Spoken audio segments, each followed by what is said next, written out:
ঠিক আছে, আমি শুরু করছি।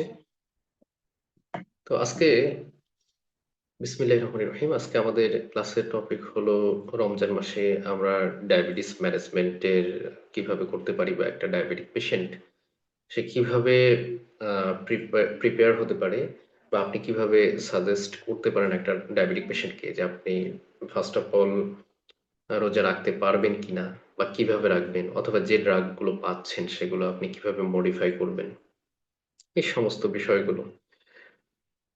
তো বাংলাদেশে আসলে দেখুন, বাংলাদেশ একটা মুসলিম কান্ট্রি হবার কারণে এখানে ম্যাক্সিমাম মানুষই মুসলিম।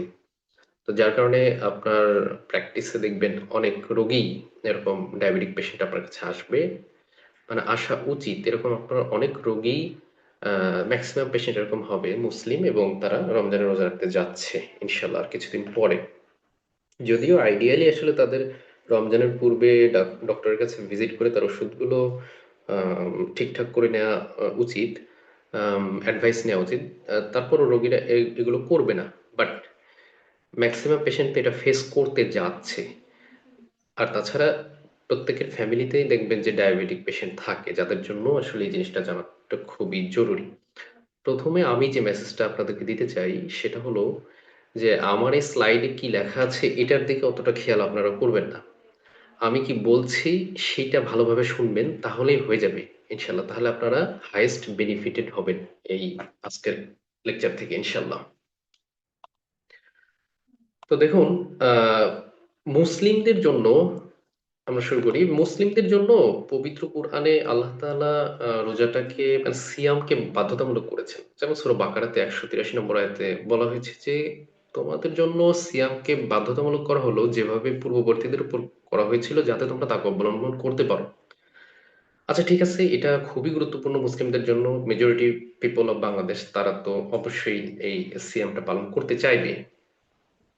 তারপরে দেখুন আল্লাহ কি বলছেন পরবর্তী আয়াতে, সূরা বাকারাতে 184 নম্বর আয়াতে বলা হয়েছে যে যদি, এর মধ্যে একটা কথা আছে যে যদি কেউ অসুস্থ হয়, এই যে এখানে দেখুন আপনারা, এই যে সিক, যদি কেউ সিক হয় অথবা জার্নিতে থাকে, আচ্ছা, এই যে সিক হয় এই জিনিসটা বলা আছে যে যদি কেউ অসুস্থ হয় তাহলে তার জন্য রোজার একটু এক্সকিউজ আল্লাহ তাআলা করে দিয়েছেন, যে তারা হয়তো রোজা রাখলো না, অন্য সময় সে রোজাটা রেখে দিতে পারবে।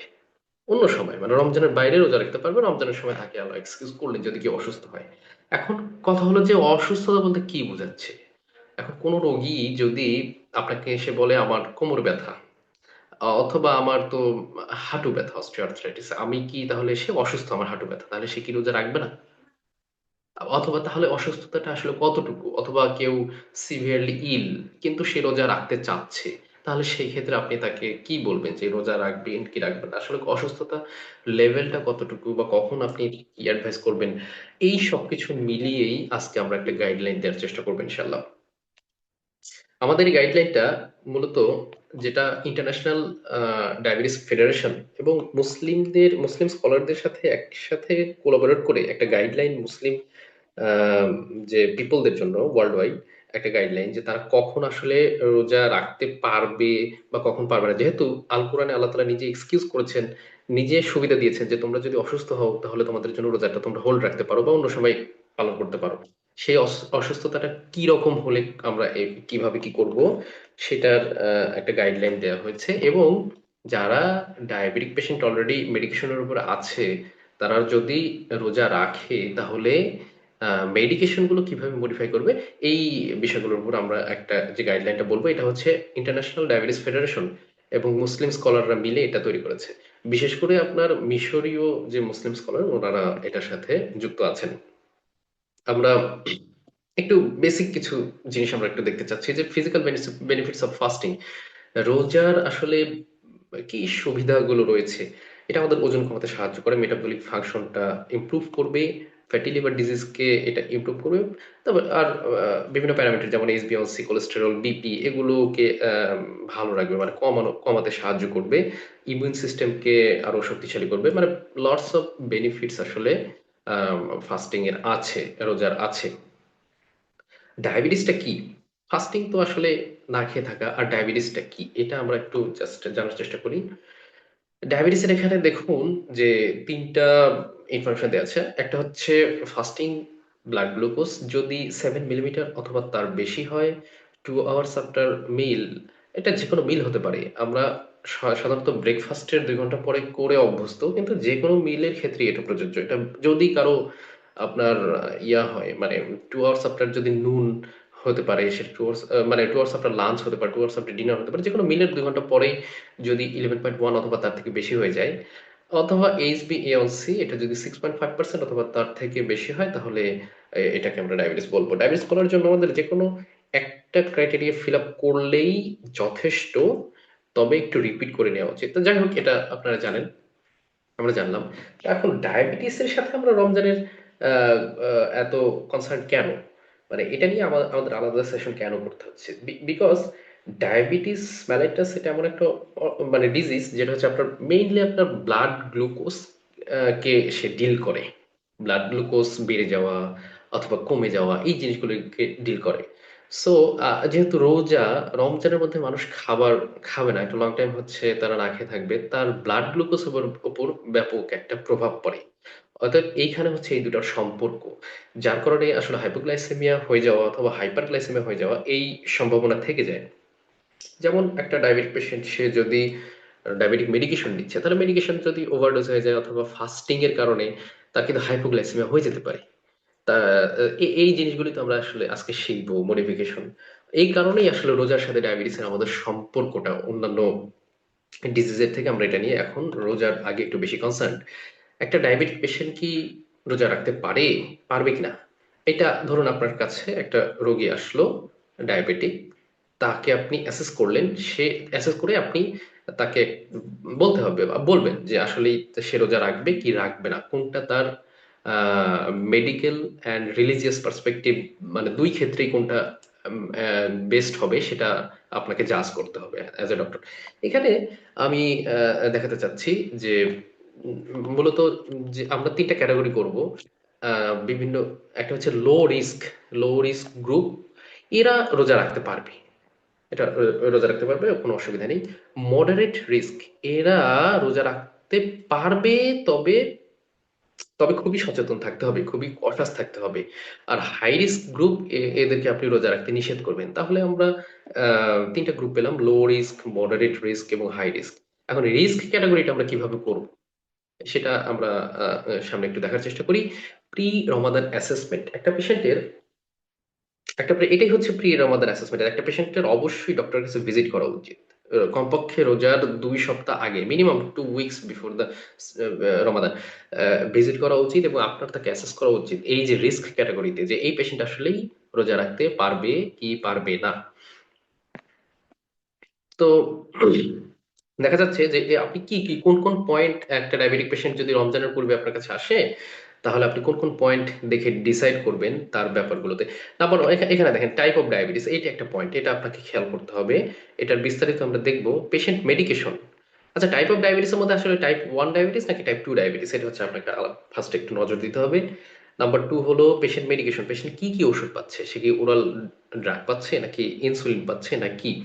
হাইপোগ্লাইসেমিক রিস্ক, তার আপনার হাইপোগ্লাইসেমিয়ার, যেহেতু সে ডায়াবেটিক এবং মেডিকেশনের উপর আছে, তার হাইপোগ্লাইসেমিয়ার হিস্ট্রি কেমন, লাস্ট 3 মান্থস 4 মান্থসের মধ্যে সে আসলে কোনো হাইপোগ্লাইসেমিক অ্যাটাকে গিয়েছে কিনা, বা গত বছরের মধ্যে গিয়েছে না, কয়বার গিয়েছে, এই ধরনের হিস্ট্রি নিলে আপনি বুঝতে পারবেন যে সে হাইপোগ্লাইসেমিক রিস্কে কেমন রয়েছে। তারপরে কমপ্লিকেশন অ্যান্ড কোমরবিডিটি, কমপ্লিকেশন মানে ডায়াবেটিক কমপ্লিকেশন হতে পারে, যেমন নেফ্রোপ্যাথি হয়ে গেছে কিনা, নিউরোপ্যাথি হয়ে গেছে কিনা, বা রেটিনোপ্যাথি হয়ে গেছে কিনা, বা ব্যাক্টোভাস্কুলার কমপ্লিকেশন হতে পারে, এমআই হতে পারে, স্ট্রোক, এই জিনিসগুলো।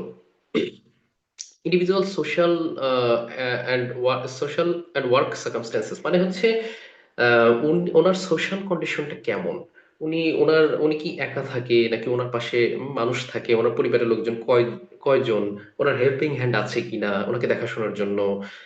এই জিনিসগুলো একটু খেয়াল রাখা দরকার। প্রিভিয়াস রমাদান এক্সপেরিয়েন্স, গত বছর রমজানে ওনার যদি ধরুন ৫ বছর হলো ডায়াবেটিস ডায়াগনোসিস হয়েছে, তাহলে উনি ৫টা রমজান পার করে ফেলেছেন। তো গত রমজান মাসগুলোতে, গত বছরের রমজান মাস বা তার আগের রমজানে তার কি অসুবিধা হয়েছিল, নাকি সে খুব ভালোভাবে রমজানটা পার করেছে, এই হিস্ট্রিটা একটু নিতে হবে।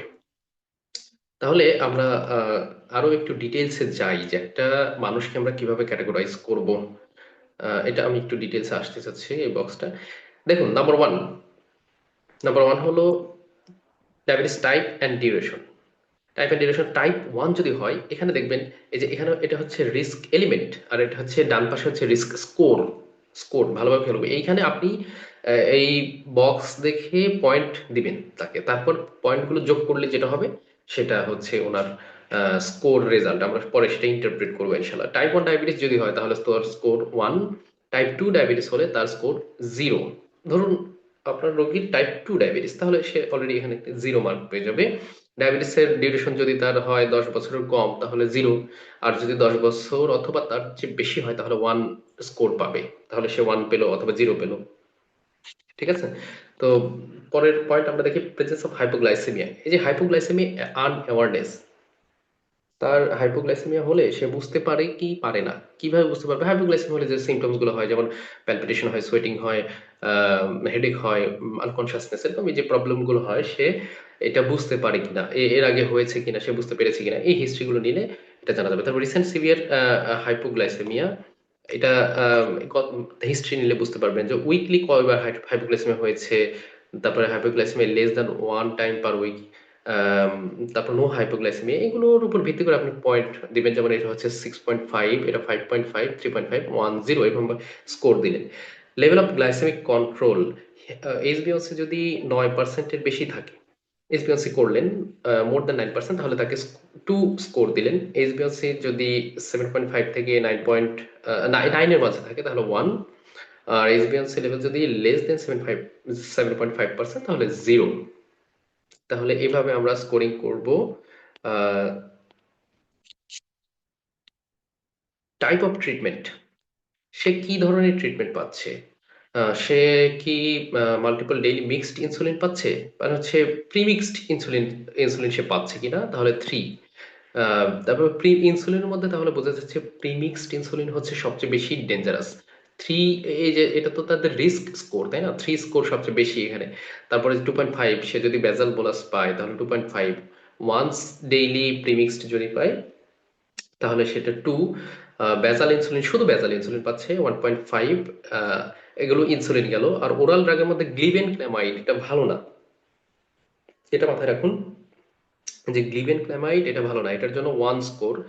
গ্লিক্লাজাইডের জন্য 0.5 স্কোর। আর other therapy not including sulfonylurea or insulin, এখানে কি বলছে যে আদার থেরাপি, এইটা কিন্তু ইম্পর্টেন্ট। মানে রোগী মেডিকেশন পাচ্ছে কিন্তু দেখুন সালফোনাইলুরিয়া এবং ইনসুলিন বাদে, এই সালফোনাইলুরিয়া এবং ইনসুলিন বাদে যদি রোগী মেডিকেশন পায় তাহলে তার রিস্ক স্কোর হবে জিরো। সুতরাং মানে রিস্ক বেশি কোথায়, সালফোনাইলুরিয়া এবং ইনসুলিনের মধ্যে। এইখানে যদি আমি দেখাই যে এই যে দেখুন,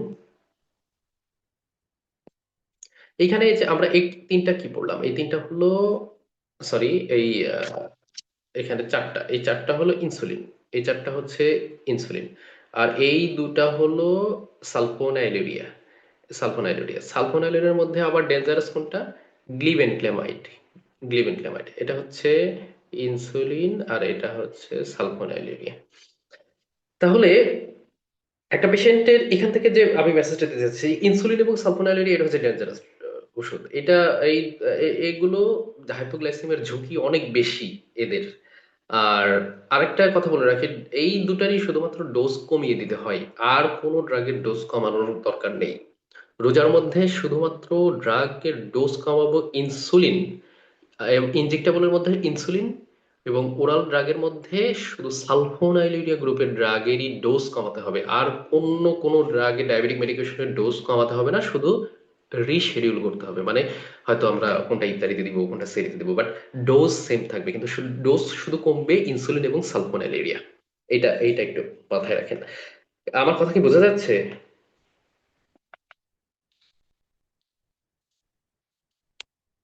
হ্যালো? জি ভাই, বোঝা যাচ্ছে। জি ভাই, বোঝা যাচ্ছে।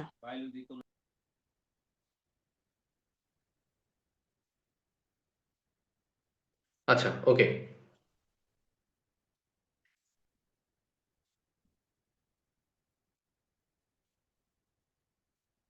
হুম। ঠিক আছে। Self monitoring of blood glucose, যদি সে নিজের ব্লাড গ্লুকোজ নিজে মনিটর করতে পারে, এরকম যদি পেশেন্ট সেই ক্যাপাবল থাকে, তাহলে তার জন্য এই যে দেখেন ইন্ডিকেটেড বাট নট কন্ট্যাক্টেড, মানে সে যদি করতে না পারে তাহলে তার জন্য রিস্ক স্কোর হবে 0। যদি করতে পারে, কোনো রকম করতে পারে, তার জন্য 1। আর যদি ভালোভাবে করতে পারে যেভাবে গাইডলাইন অনুযায়ী, তাহলে 0। অ্যাকিউট কমপ্লিকেশন ডিকিএ বা হংকে লাস্ট 3 মান্থ, 6 মান্থ, 12 মান্থ, এভাবে 3 to 1 এভাবে স্কোর আপনারা করবেন। ঠিক আছে। তো এমভিডি কমপ্লিকেশন, মেজর ভাস্কুলার কমপ্লিকেশন, যদি আনস্টেবল এমভিডি থাকে।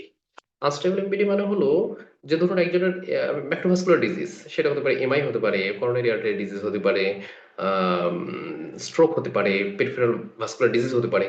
আনস্টেবল এমভিডি বলতে বোঝাচ্ছে এমআই এমআই হয়েছে, তারপরে পেশেন্ট এখনো স্টেবল হয় নাই, মানে এখনো হয়তো তার পেইন হয়, অথবা এমআই হয়নি, ধরুন তার আনস্টেবল অ্যানজাইনা হতে পারে, তার ইসকেমিক পেইন হতে পারে, একটা পেশেন্ট আনস্টেবল, তো পেইন হয়, এটা তাহলে আনস্টেবল এমবিডি হলে 6.5। অথবা স্ট্রোক থেকে সে এখনো জাস্ট রিসেন্টলি স্ট্রোক হয়েছে, সে এখনো আসলে রিকভার করে নাই, তাহলে এটাকে আনস্টেবল এমবিডি বলবো। 6.5 স্কোর। স্টেবল এমবিডি মানে হচ্ছে স্ট্রোক হয়েছিল বা এমআই হয়েছিল, কিন্তু এখন সে ভালো আছে, মেডিকেশন নিয়ে হোক যেভাবে হোক, সে এখন ভালো আছে, তখন আসলে অ্যাকিউট কোনো প্রবলেম হচ্ছে না। তো তার জন্য আমরা 2 স্কোর দিব। আর কোনো ম্যাক্রোভাস্কুলার ডিজিজ হয়নি, নাই, তাহলে তার জন্য আমরা 0 দিব। রেনাল কমপ্লিকেশন, কোমরবিডিটি ইজিএফ এর উপর, ওই যে যদি 30 এর কম হয়, ইজিএফ এর যদি বিলো 30 হয় তাহলে 6.5, 30 to 30, 45, 4, 45 to 62, তারপর এটা হচ্ছে আপনার মোর দেন 60, 0।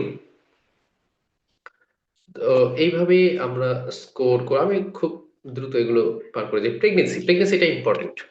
প্রেগনেন্সি ভালোভাবে খেয়াল করে দেখুন, প্রেগনেন্সিতে কি বলছে। Pregnant not within target, pregnant lady কিন্তু তার ব্লাড গ্লুকোজ টার্গেটের মধ্যে নয়, তার স্কোর হবে 6.5। 6.5। প্রেগনেন্ট উইদিন টার্গেট, তার স্কোর কত? 3.5। ভালোভাবে খেয়াল করুন, এটা ইম্পর্টেন্ট। 3.5 মানে প্রেগনেন্ট লেডি কিন্তু তার ব্লাড গ্লুকোজ কিন্তু টার্গেটের মধ্যেই আছে, অর্থাৎ কন্ট্রোলড। অতএব কন্ট্রোলড, যদিও কন্ট্রোল থাকে, কিন্তু প্রেগনেন্সিতে যদি ডায়াবেটিস থাকে, সুতরাং ডায়াবেটিস থাকা মানেই কন্ট্রোল, কিন্তু ডায়াবেটিস আছে, তার জন্য স্কোর হয়ে যাবে 3.5। আর প্রেগনেন্ট হলে তো 0। 3.5 এটা কিন্তু আপনার মডারেট রিস্কের মধ্যে পড়ে, সুতরাং লো রিস্ক অলরেডি ক্রস করে গেছে, সে মডারেটে চলে গেছে। একটা প্রেগনেন্ট লেডি ডায়াবেটিস কন্ট্রোলে থাকলেও সে মডারেট রিস্কের মধ্যে আছে। আর মডারেট রিস্ক মানে হলো সে হয়তো বিবেচনা করে সে রোজা নাও রাখতে পারে, আর যদি রাখে তাহলে খুবই সতর্ক থাকতে হবে। Frailty and cognitive function, impaired cognitive function or frail, এরকম যদি হয়, তার যদি কনসাসনেস ভালো না থাকে, কগনিটিভ ফাংশন যদি ভালো না থাকে, তাহলে 6.5। তারপরে 70 বছর, মানে এগুলো সব আপনার বয়স্ক মানুষ বা এই ধরনের প্রবলেম যদি থাকে, তাহলে এই যে 6.5, 3.5, 0 এভাবে আপনারা স্কোর করবেন। ফিজিক্যাল লেবার, সে কি কি ধরনের পরিশ্রম করে? সে তো অনেক পরিশ্রম করে, মানে অনেক ভারী পরিশ্রম করতে হয়, যেমন high intense physical labour. High intense physical labour হলে তার জন্য 4, মডারেট হলে 2, নো ফিজিক্যাল লেবার এটা 0। হাই ইন্টেন্স মানে হলো যে সে এমন কাজ করে যেখানে তার খুব বেশি হাঁপিয়ে যায়, ঘেমে যায়, এরকম। আর মডারেট ইন্টেন্স হলো যে হ্যাঁ, তার হয়তো রেসপিরেটরি রেট বেড়ে যায়, কিন্তু সে ওই পরিমাণে ঘেমে যাচ্ছে না, এরকম হচ্ছে না। এই ধরনের লেবার যারা কাজ করবে তাদের মডারেট ইন্টেন্স বলে। প্রিভিয়াস রমাদান এক্সপিরিয়েন্স ওভারঅল যদি নেগেটিভ এক্সপিরিয়েন্স হয় তাহলে 1।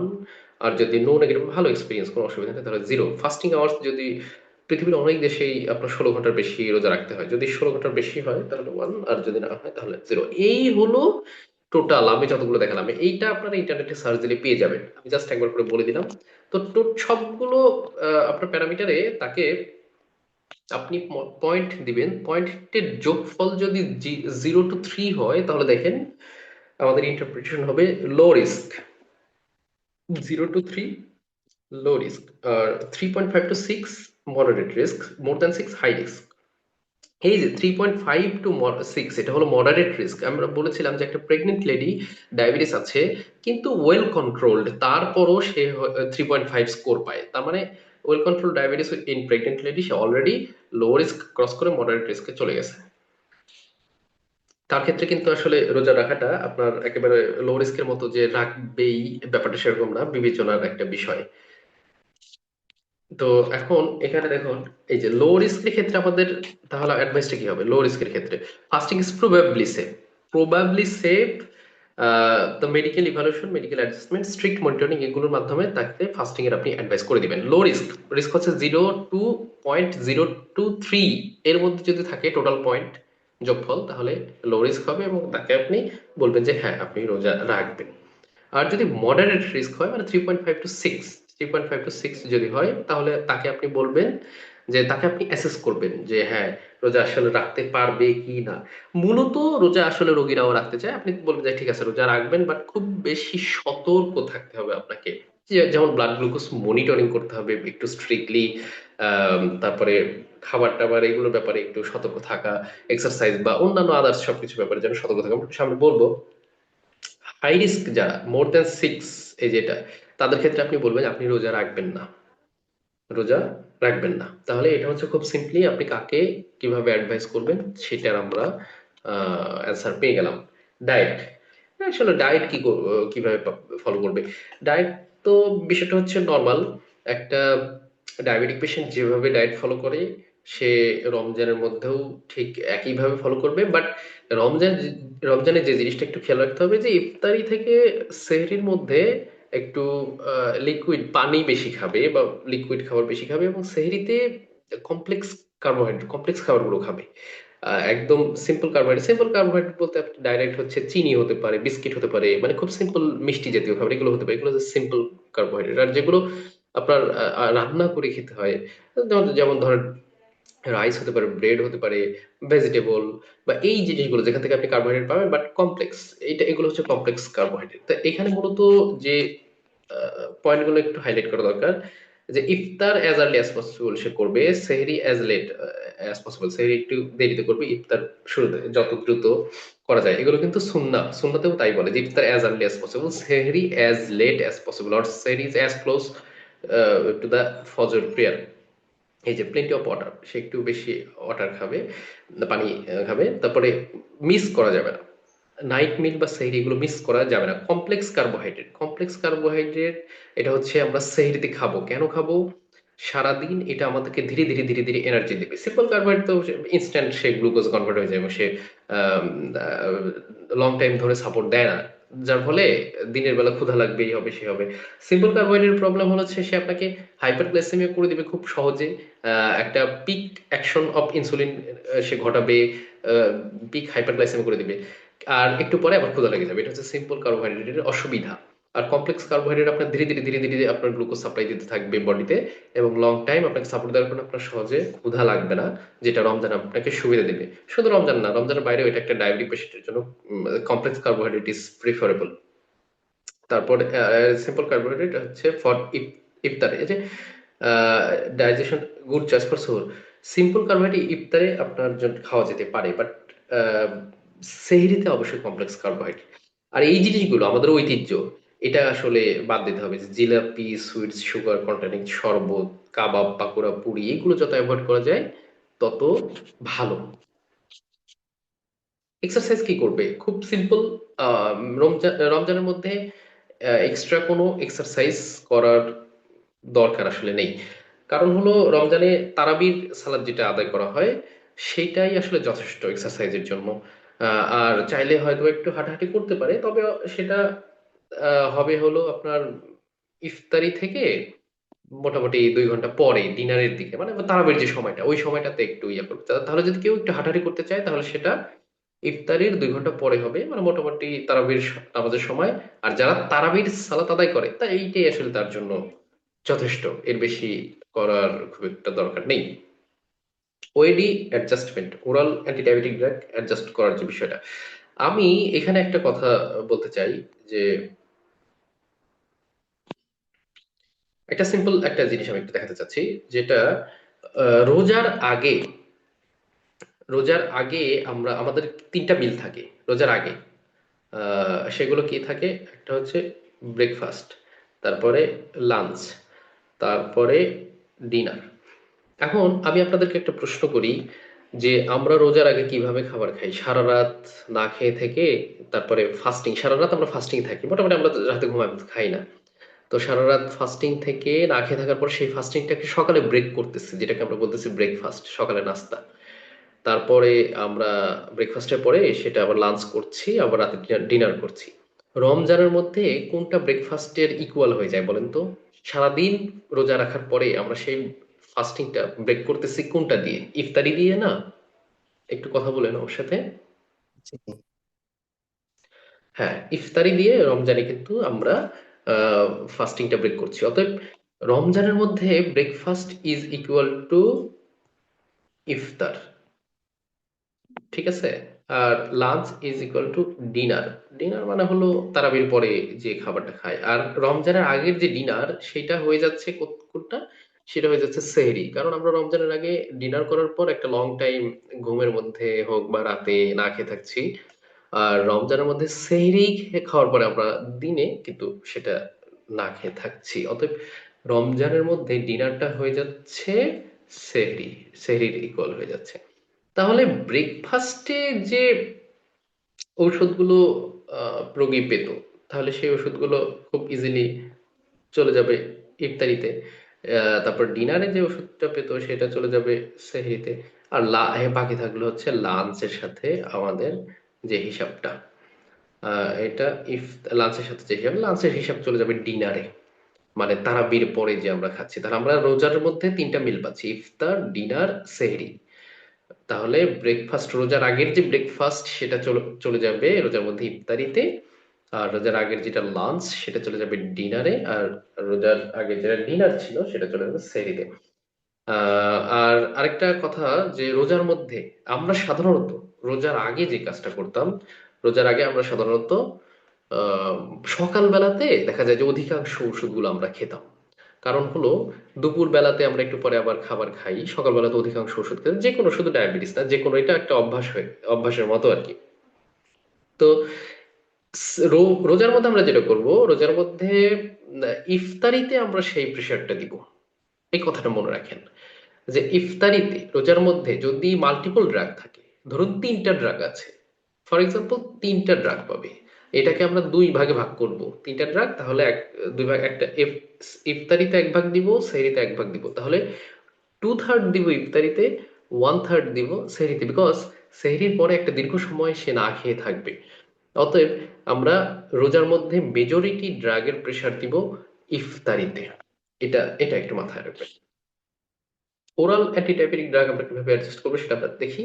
ওরাল অ্যান্টি ডায়াবেটিক ড্রাগ আসলে কমনলি যেগুলো ইউজ হয়, সেন্সিটাইজার্স এর মধ্যে বাইগোনাইটস, মেটফর্মিন, তারপর সিক্রেটাকক্স এর মধ্যে সালফোনাইলুরিয়া আছে, মেগলিটিনাইডস আছে, DPP4 ইনহিবিটরস আছে, linagliptin, SGLT2 inhibitors, empagliflozin, alpha glucosidase inhibitors, এগুলো তো ইউজ হয় না, অ্যাকারবোস, ভোগলেবোস, GLP-1 এগোনিস্ট, সিমাগ্লুটাইড, লিরাগ্লুটাইড, এগুলো আছে। তো আমরা একটু দেখার চেষ্টা করি। ঈদ, রমজান, আপনাদের কি খেয়াল আছে? আমাকে কেউ একজন বলতে পারবেন যে আমি শুরুতে একটা কথা বলেছিলাম যে কোন কোন ঔষধ, কোন কোন মেডিকেশন আপনার ডায়াবেটিক, রোজার মধ্যে ডায়াবেটিক কোন কোন মেডিকেশনের ডোজ কমাতে হয়? একজন একটু বলবেন? আমি বলেছিলাম শুরুতে। Iurius. ইনসুলিন, ইনসুলিন সিক্রেটক। insulin and sulfonylurea. হ্যাঁ, ইনসুলিন এবং সালফোনাইলুরিয়া পাশাপাশি।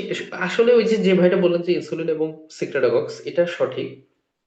সিক্রেটাগক্স এর মধ্যে আরেকটা আছে মেগলিটিনেট, সেটা হচ্ছে শর্ট অ্যাক্টিং সিক্রেটাগক্স। সালফোনাইলুরিয়া হলো লং অ্যাক্টিং সিক্রেটাগক্স, মেগলিটিনেট শর্ট অ্যাক্টিং সিক্রেটাগক্স। তো মেগলিটিনাইটস এর ডোজ কমাতে হবে এটা আমি বলবো না, তবে এটা রিশিডিউল করার একটা ব্যাপার থাকতে পারে। তা যাই হোক, ইনসুলিন এবং সালফোনাইলুরিয়া এই দুইটার ডোজ কমবে, বাকি আর কোনো ওষুধের ডোজ কমবে না। এখানে দেখুন, এখানে ওই কথাটাই লেখা আছে, all oral antidiabetics should be rescheduled in Ramadan, only sulfonylureas among OAD will be reduced in dose। শুধুমাত্র সালফোনাইলুরিয়া ডোজ কমবে। মিল স্পেসিফিক, থার্ড যে বক্সটা, meal specific antidiabetic drug should be modified accordingly, সেটা আমরা পরে আলাদাভাবে দেখবো। মিল স্পেসিফিক কোনগুলো? সেটা হচ্ছে যেগুলো মিল স্পেসিফিক, মিল স্পেসিফিক মিলকে টার্গেট করে কি কি অ্যান্টিডায়াবেটিক ড্রাগ আছে, কেউ বলতে পারবেন? Insulin, হ্যাঁ, ইনসুলিন আছে, শর্ট অ্যাক্টিং ইনসুলিন আছে। আর ড্রাগের মধ্যে কি আছে? sulfonylurea. সালফোনাইলুরিয়া একটা স্পেসিফিক মিল্ককে টার্গেট করে না। সালফোনাইলুরিয়া মোটামুটি দীর্ঘ সময় টার্গেট করে, 12 ঘন্টা থেকে 24 ঘন্টা। যেমন মেটফরমিন, না, অ্যাকারবোস। আমি বলতে চাচ্ছি অ্যাকারবস যে বগলিবস। আকারবোস ভোগলিবোস এটা ঠিক আছে। আমি বলতে চেয়েছি একটা সিঙ্গেল মিলের পরেই হাইপারগ্লাইসেমিয়া হয়েছে, সেটাকেই শুধু আমি কন্ট্রোল করতে চাচ্ছি, শুধু একটা অ্যাকারবস মিলের পরে এটা টার্গেট অ্যাকারবস করব। বগলিবস। আকারবোস অথবা ভোগলিবোস এটা হতে পারে, আর হচ্ছে মেগলিটিনাইটস এর মধ্যে আছে রেপাগলিনাইট, এইগুলো। আর ইনসুলিনের মধ্যে শর্ট অ্যাক্টিং ইনসুলিন আছে। তাহলে এগুলো আমরা নির্দিষ্ট কোনো আসলে গাইডলাইন নাই, এগুলো আমরা আহ, দেখে অবস্থা অনুযায়ী সেগুলো মডিফাই করব, কিন্তু সালফোনাইলুরিয়ার ডোজটা কমবে এটা মাথায় রাখতে হবে। Metformin metformin total daily dose remains unchanged. ওই যে সালফোনাইলুরিয়া ছাড়া অন্য যে কোনো ড্রাগের ডোজ কমবে না। ওয়ান্স ডেইলি ডোজ খেয়াল রাখুন, metformin once daily dose should be taken at ইফতার। একটা রোগী রমজানের পূর্বে মেটফরমিন পাচ্ছে, তাকে আপনি রমজানের পূর্বে দিনে একবার পাচ্ছে, তাহলে রমজানের মধ্যেও তাকে একবারই দিবেন, দুইবার নিশ্চয়ই দিবেন না। তাহলে সেটা কখন দিবেন? আমি বলেছিলাম যে রমজানের মধ্যে আমরা যদি কোনো ড্রাগের লোড দিই তাহলে সবার আগে ইফতারকে আমরা লোড দিব। খেয়াল আছে? ইফতারে আমরা বেশি লোড দিব। অতএব একটা রোগী দিনে একবার মেটফরমিন পেত, তাকে সরাসরি সেটা ইফতারিতে চলে যাবে। মেটফরমিন যদি 2 বেলা পায় তাহলে খুব সিম্পল, মেটফরমিন একেবারেই সিম্পল ড্রাগ। 2 বেলা পেলে একটা ইফতারিতে যাবে আর একটা সেহরিতে যাবে, কোনো অসুবিধা নেই, খুব সিম্পল। যদি মেটফরমিন 3 বেলা পাই, থ্রাইস ডেইলি ডোজ, তাহলে যেটা করব, মর্নিং ডোজটা আমরা মর্নিং ডোজটা আমরা সেহরিতে দিব। আর যে আফটারনুন মানে মেটফরমিন 3 বেলা পাচ্ছিল, সকালে পাচ্ছিল, দুপুরে পাচ্ছিল, রাতে পাচ্ছিল, সকালেরটা আমরা সকালেতেই রেখে দিব। আর দুপুর এবং রাতের মেটফরমিনটা যোগ করে ওটা ইফতারিতে দিয়ে দিব। সোজা কথা, 3 বেলা যে পাচ্ছিল মেটফরমিন তাকে আমরা যোগ করব, যোগ করে 2 ভাগ দিব ইফতারিতে, 1 ভাগ দিব সেহরিতে। এটা হচ্ছে সোজা কথা, আমি একটু আগে বলেছিলাম এই কথাটা। prolonged release preparation should be taken at iftar. prolonged মানে যেমন মেটফরমিন এক্সআর নয়, যে কমেট এক্সআর পাওয়া যায়, ইনফরমেট এক্সআর, এই নামে যেগুলো পাওয়া যায় সেগুলো ইফতারিতে নেওয়াটা ভালো। তবে এমন না যে সেহরিতে নেওয়া যাবে না, সেহরিতে নেওয়া যেতে পারে যদি কেউ 2 বেলা পায়। কমেট এক্সআর তো ভিডিও দেওয়া যায়, 2 বেলাও দেওয়া যায়। 2 বেলা যদি পায় তাহলে তাকে একটা ইফতারিতে দিবেন, একটা সেহরিতে দিবেন। তাহলে মেটফরমিনের ক্ষেত্রে কি কি হিসাব আসলো? মেটফরমিনের ডোজ আনচেঞ্জ থাকবে, যত মিলিগ্রাম আগে পাইতো টোটাল এখনো ততই পাবে। 1 বেলা পেলে সে যে বেলাই পাক সেটা ইফতারিতে চলে যাবে, 2 বেলা পেলে এক ইফতারিতে এবং সেহরিতে, 3 বেলা পেলে যোগ করে দুই দুই ভাগে 3 ভাগের 2 ভাগ দিব ইফতারিতে, 1 ভাগ দিব সেহরিতে। মানে আমরা কিন্তু তারাবির সময় কিন্তু আমরা কোনো ওষুধ নিচ্ছি না, খেয়াল করুন। তারপর প্রলংড রিলিজ, এটা যে কোনো জায়গায় দেওয়া যেতে পারে, ইফতারিতে প্রিফার করবো। এখন আমরা যে 3 বেলা মেটফরমিন পেত তাকে আমরা কেন যোগ করে 2 ভাগ দিলাম ইফতারিতে, 1 ভাগ দিলাম সেহরিতে, কেন আমরা তারাবির পরে দিচ্ছি না? তারাবির পরে যদি কোনো রোগী খায়, ভাত খায়, এমনও আছে অনেক রোগী যে হচ্ছে ইফতারিতে অল্প খায় কিন্তু তারাবিতে পরে রাতে ডিনারে বেশি খায়, সেই রোগীর ক্ষেত্রে আপনি তারাবির পরে দিবেন, অসুবিধা নেই। কিন্তু এই গাইডলাইনটা তৈরি করা হয়েছে মূলত এটাকে বেসিস করে যে যারা ওই ডিনার করে না খুব একটা, মানে ইফতারিতে খায়, ডিনারে কিছুই খায় না অথবা খুবই সামান্য খায়, আর তারপর সেহরিতে খায়। যেহেতু আহ ওই মানুষগুলো ডিনারে খায় না, তাই তারা ডিনারে কোনো, ডিনার বলতে বোঝাতে চাচ্ছি হচ্ছে আপনার তারাবির পরে, বুঝতে পারছেন তো? তারাবির পরে, যেহেতু আসলে ওই মুসলিম গুলো তারাবির পরে খায় না, যাদেরকে টার্গেট করে এই গাইডলাইন করা হয়েছে। এখন কোনো বাঙালি যদি, সে যদি তারাবির পরে এসে বেশি খায় তাহলে তাকে আপনি দিবেন, তাহলে সেক্ষেত্রে তাকে মেটফরমিন এভাবে দিতে পারেন যে সকালেরটা ইফতারিতে অথবা সকালেরটা সেহরিতে, দুপুরেরটা হচ্ছে তারাবির পরে, আর রাতেরটা ইফতারিতে, মানে মেটফরমিন এরকম কোনো অসুবিধা নেই যে বেলায় দেন। আর যদি আর এভাবেও দিতে পারেন যে যোগ করে মেজর পার্ট দিলেন ইফতারিতে আর সেহরিতে দিলেন হচ্ছে আম, আপনার অর্ধেক, 1 ভাগ, 3 ভাগের 1 ভাগ। যেমন কেউ যদি মেটফরমিন 500 TDS পেত ফর এক্সাম্পল, তাহলে তা আপনি যোগ করলেন, যোগ করে 1000 দিবেন ইফতারিতে, 500 দিবেন হলো সেহরিতে। আশা করি এটা ক্লিয়ার মেটফরমিনের বিষয়টা। আমরা কিছু এক্সাম্পল একটু দেখি। কমেট 500 মিলিগ্রাম পাচ্ছে, সকালে পাচ্ছিল, তাহলে এটাকে রমজানের পর আমরা কোথায় দিব? কত মিলিগ্রাম দিব, কোথায় দিব একটু বলুন। ইফতার ইফতারে দিব। কত মিলিগ্রাম দিব? 500 মিলিগ্রাম। কোনো চেঞ্জ হবে না, আনচেঞ্জ। হুম 500 মিলিগ্রাম, আচ্ছা আচ্ছা আচ্ছা, ঠিক আছে।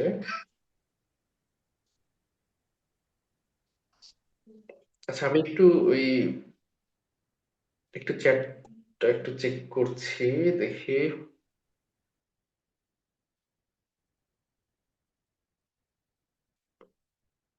হাইপোগ্লাইসেমিয়া অ্যাওয়ারনেস এর স্কোরটা কিভাবে করা হয়?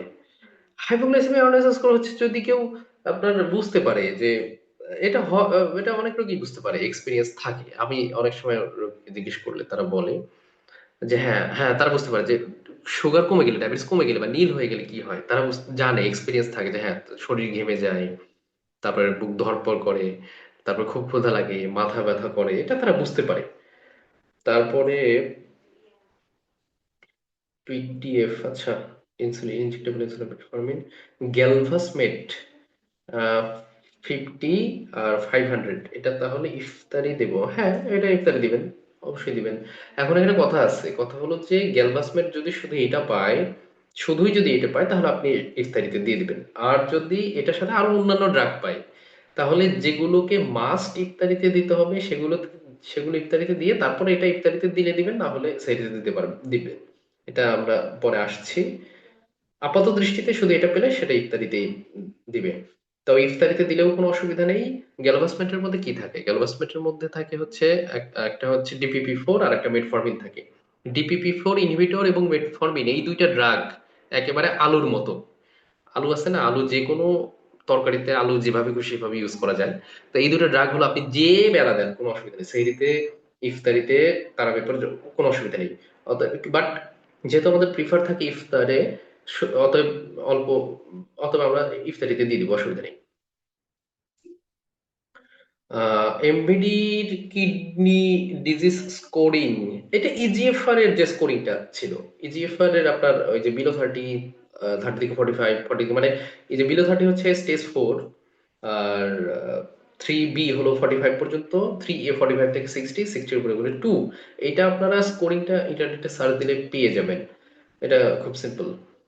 Is there any calculator available? Calculator available থাকতে পারে, আই এম নট শিওর। এটা সার্চ দিয়ে দেখতে পারেন, থাকতে পারে, প্লে স্টোরে দেখতে পারেন। গ্যালভাসমেটের সাথে ইনসুলিনও দেওয়া হয়। হ্যাঁ হ্যাঁ, ইনসুলিন, হ্যাঁ, যদি শুধু ইনসুলিন এবং গ্যালভাসমেট পায় তাহলে ইনসুলিনটা ইনসুলিনের মতো আপনার দিতে হবে, সাজাতে হবে। গ্যালভাসমেটটা ইফতারিতে চলে যাবে, অসুবিধা নেই। আচ্ছা, আমরা সামনে দেখি, একটু অ্যান্সার করবেন প্লিজ। কমেট 500 মিলিগ্রাম, এই যে হ্যাঁ, দেখুন এটার অ্যান্সার। কমেট 500 মিলিগ্রাম আমরা কোথায় দিচ্ছি?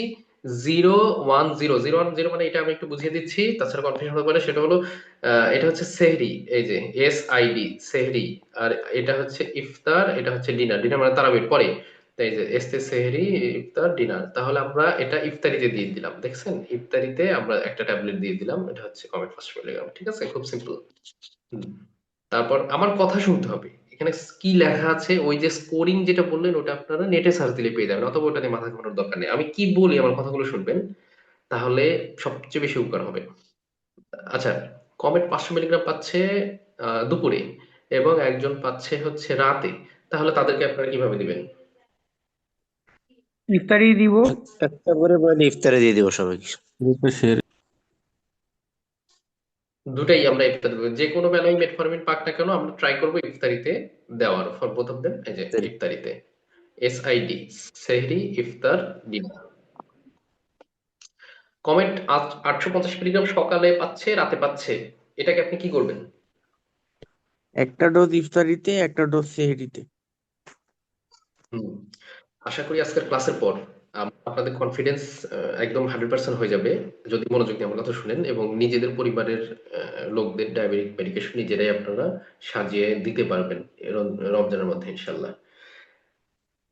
তারপর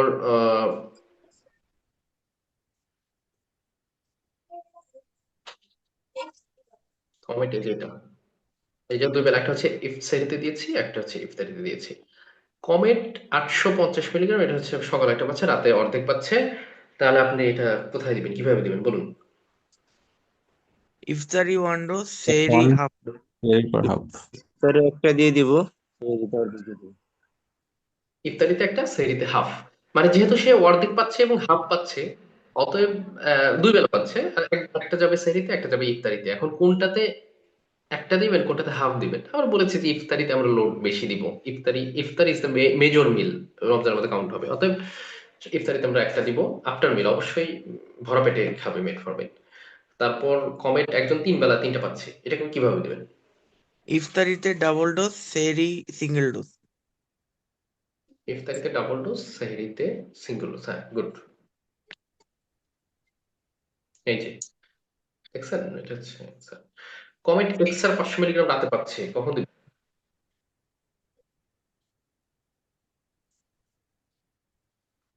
বলেন? এটা ইফতারিতে দেওয়া বেটার মনে হচ্ছে।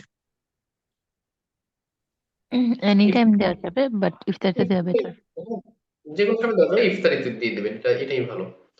ডিপিপি4 ইনহিবিটর, আমি বলেছিলাম মেটফর্মিনের সাথে ডিপিপি4 ইনহিবিটর যেমন লিনাগ্লিপটিন, বিল্ডাগ্লিপটিন, সিটাগ্লিপটিন, এই যে ওষুধগুলো রয়েছে এগুলো হচ্ছে একেবারেই সহজ। মেটফর্মিন এবং ডিপিপি4 ইনহিবিটরস যখন খুশি দিতে পারেন, সেটা ইফতারিতে দিতে পারেন, সেহরিতে দিতে পারেন, আবার তারাবির পরে দিতে পারেন। তারাবির পরে দিবেন বলতে কি, যারা তারাবিতে খাওয়া দাওয়া করে তাদের সেই মিলটাকে কাউন্ট করলে তখন তো আপনি ওই বেলাতে ড্রাগ চাইলে দিতে পারেন। তো এখন কথা হলো যে এই দুইটা ড্রাগ আপনি যে কোনো বেলায় দিতে পারেন। কিন্তু এই দুইটা ড্রাগ এখন ধরুন শুধু ডিপিপি4 এবং মেটফর্মিনের একটা কম্বিনেশন হয়, যে একজন এর আগে বলে যে গ্যালভাসমেট। গ্যালভাসমেটের মধ্যে সম্ভবত কি আছে, ভিল্ডাগ্লিপটিন এবং মেটফর্মিন সম্ভবত আছে। তো একটা হচ্ছে মেটফর্মিন আর একটা ডিপিপি। পেশেন্ট এটা ছাড়া আর কোনো ড্রাগ পাচ্ছে না, শুধু এটাই পাচ্ছে। কিন্তু আপনার তাহলে সুযোগ আছে, এটা যে কোনো বেলাতে দিতে পারেন। কিন্তু আপনি তাহলে যে কোনো বেলার মধ্যে কোন বেলা চয়েস করবেন, এটা আমাকে বলেন। ইফতার। ইফতার। ইফতারি, ইফতারিতে, হ্যাঁ, যে কোনো বেলার মধ্যে ইফতারি চয়েস করবেন। আর যে কোনো বেলার মধ্যে ইফতারি চয়েস করবেন। আর যেহেতু এটাতে, এটা খুবই ফ্লেক্সিবল অপশন আছে, আপনি যে কোনো বেলাতে দিতে পারেন। যদি এটার সাথে এমন কোনো ওষুধ পায় যেটাকে মাস্ট ইফতারিতে দিতে হবে, তখন দেখবেন যে না ঠিক আছে, ইফতারিতে এর পাশাপাশি অন্য একটা ওষুধ আছে যেটাকে অবশ্যই ইফতারিতে দিতে হবে। এইটাকে তখন আপনি সরিয়ে সেহরিতে দিয়ে দিতে পারেন। ওইটাকে যেটা মাস্ট ইফতারিতে দিতে হবে সেটা ইফতারিতে রেখে তখন এটাকে সরিয়ে দিতে পারেন। বুঝতে পেরেছেন? জি। আমার কথা কি ক্লিয়ার শোনা যায়? নেটওয়ার্ক আছে? জি ভাই, ক্লিয়ার। আচ্ছা কামরুল ভাই, ওই চ্যাটে আপনি চ্যাট খেয়াল করেন তো, অনেকে কোশ্চেন করছেন। আপনাদের কোনো কোশ্চেন আছে কিনা চ্যাটে একটু খেয়াল করেন, লাইভ অ্যান্সার দিয়ে দিব। ওই লেট করলে পরে আসলে ইয়া হয় না, মানে ভুলে যায় বা এসব ভালো হয় না। ভাই আমার মধ্যে ক্লাসটা কন্টিনিউ করেন, আমি হচ্ছে কিছু কোশ্চেন আমার এখানে সবগুলাই আছে, তো আমি লাস্টে দরকার হলে আমি র্যাপিডলি কোশ্চেন গুলো বলে যাব। আচ্ছা ঠিক আছে, ওকে। ডিপিপি4 ইনহিবিটর, এটা হচ্ছে লিনাগ্লিপটিন 5 মিলিগ্রাম পাচ্ছে সকালে, কখন দিবেন? ইফতার। ইফতারিতে দিয়ে দিব। ঠিক আছে, কোনো অসুবিধা নেই। এটা হচ্ছে ডায়ালেকটিন। এটা ডায়ালেকটিন মানে হলো ভিলডাগ্লিপটিন। ভিলডাগ্লিপটিন পাচ্ছে দুই বেলা, কখন দিবেন? ইফতার এন্ড ইফতার ওয়ান সেহরি। ডোজ, সেহরি ওয়ান ডোজ। ঠিক আছে। সিটাগিল এম, মেটফর্মিন এবং সিটাগ্লিপটিনের কম্বিনেশন, এটা রাত পাচ্ছে, কখন দিবেন? সেম ইফতার। ইফতার। ইফতার। ইফতার দিয়ে দিব। হুম।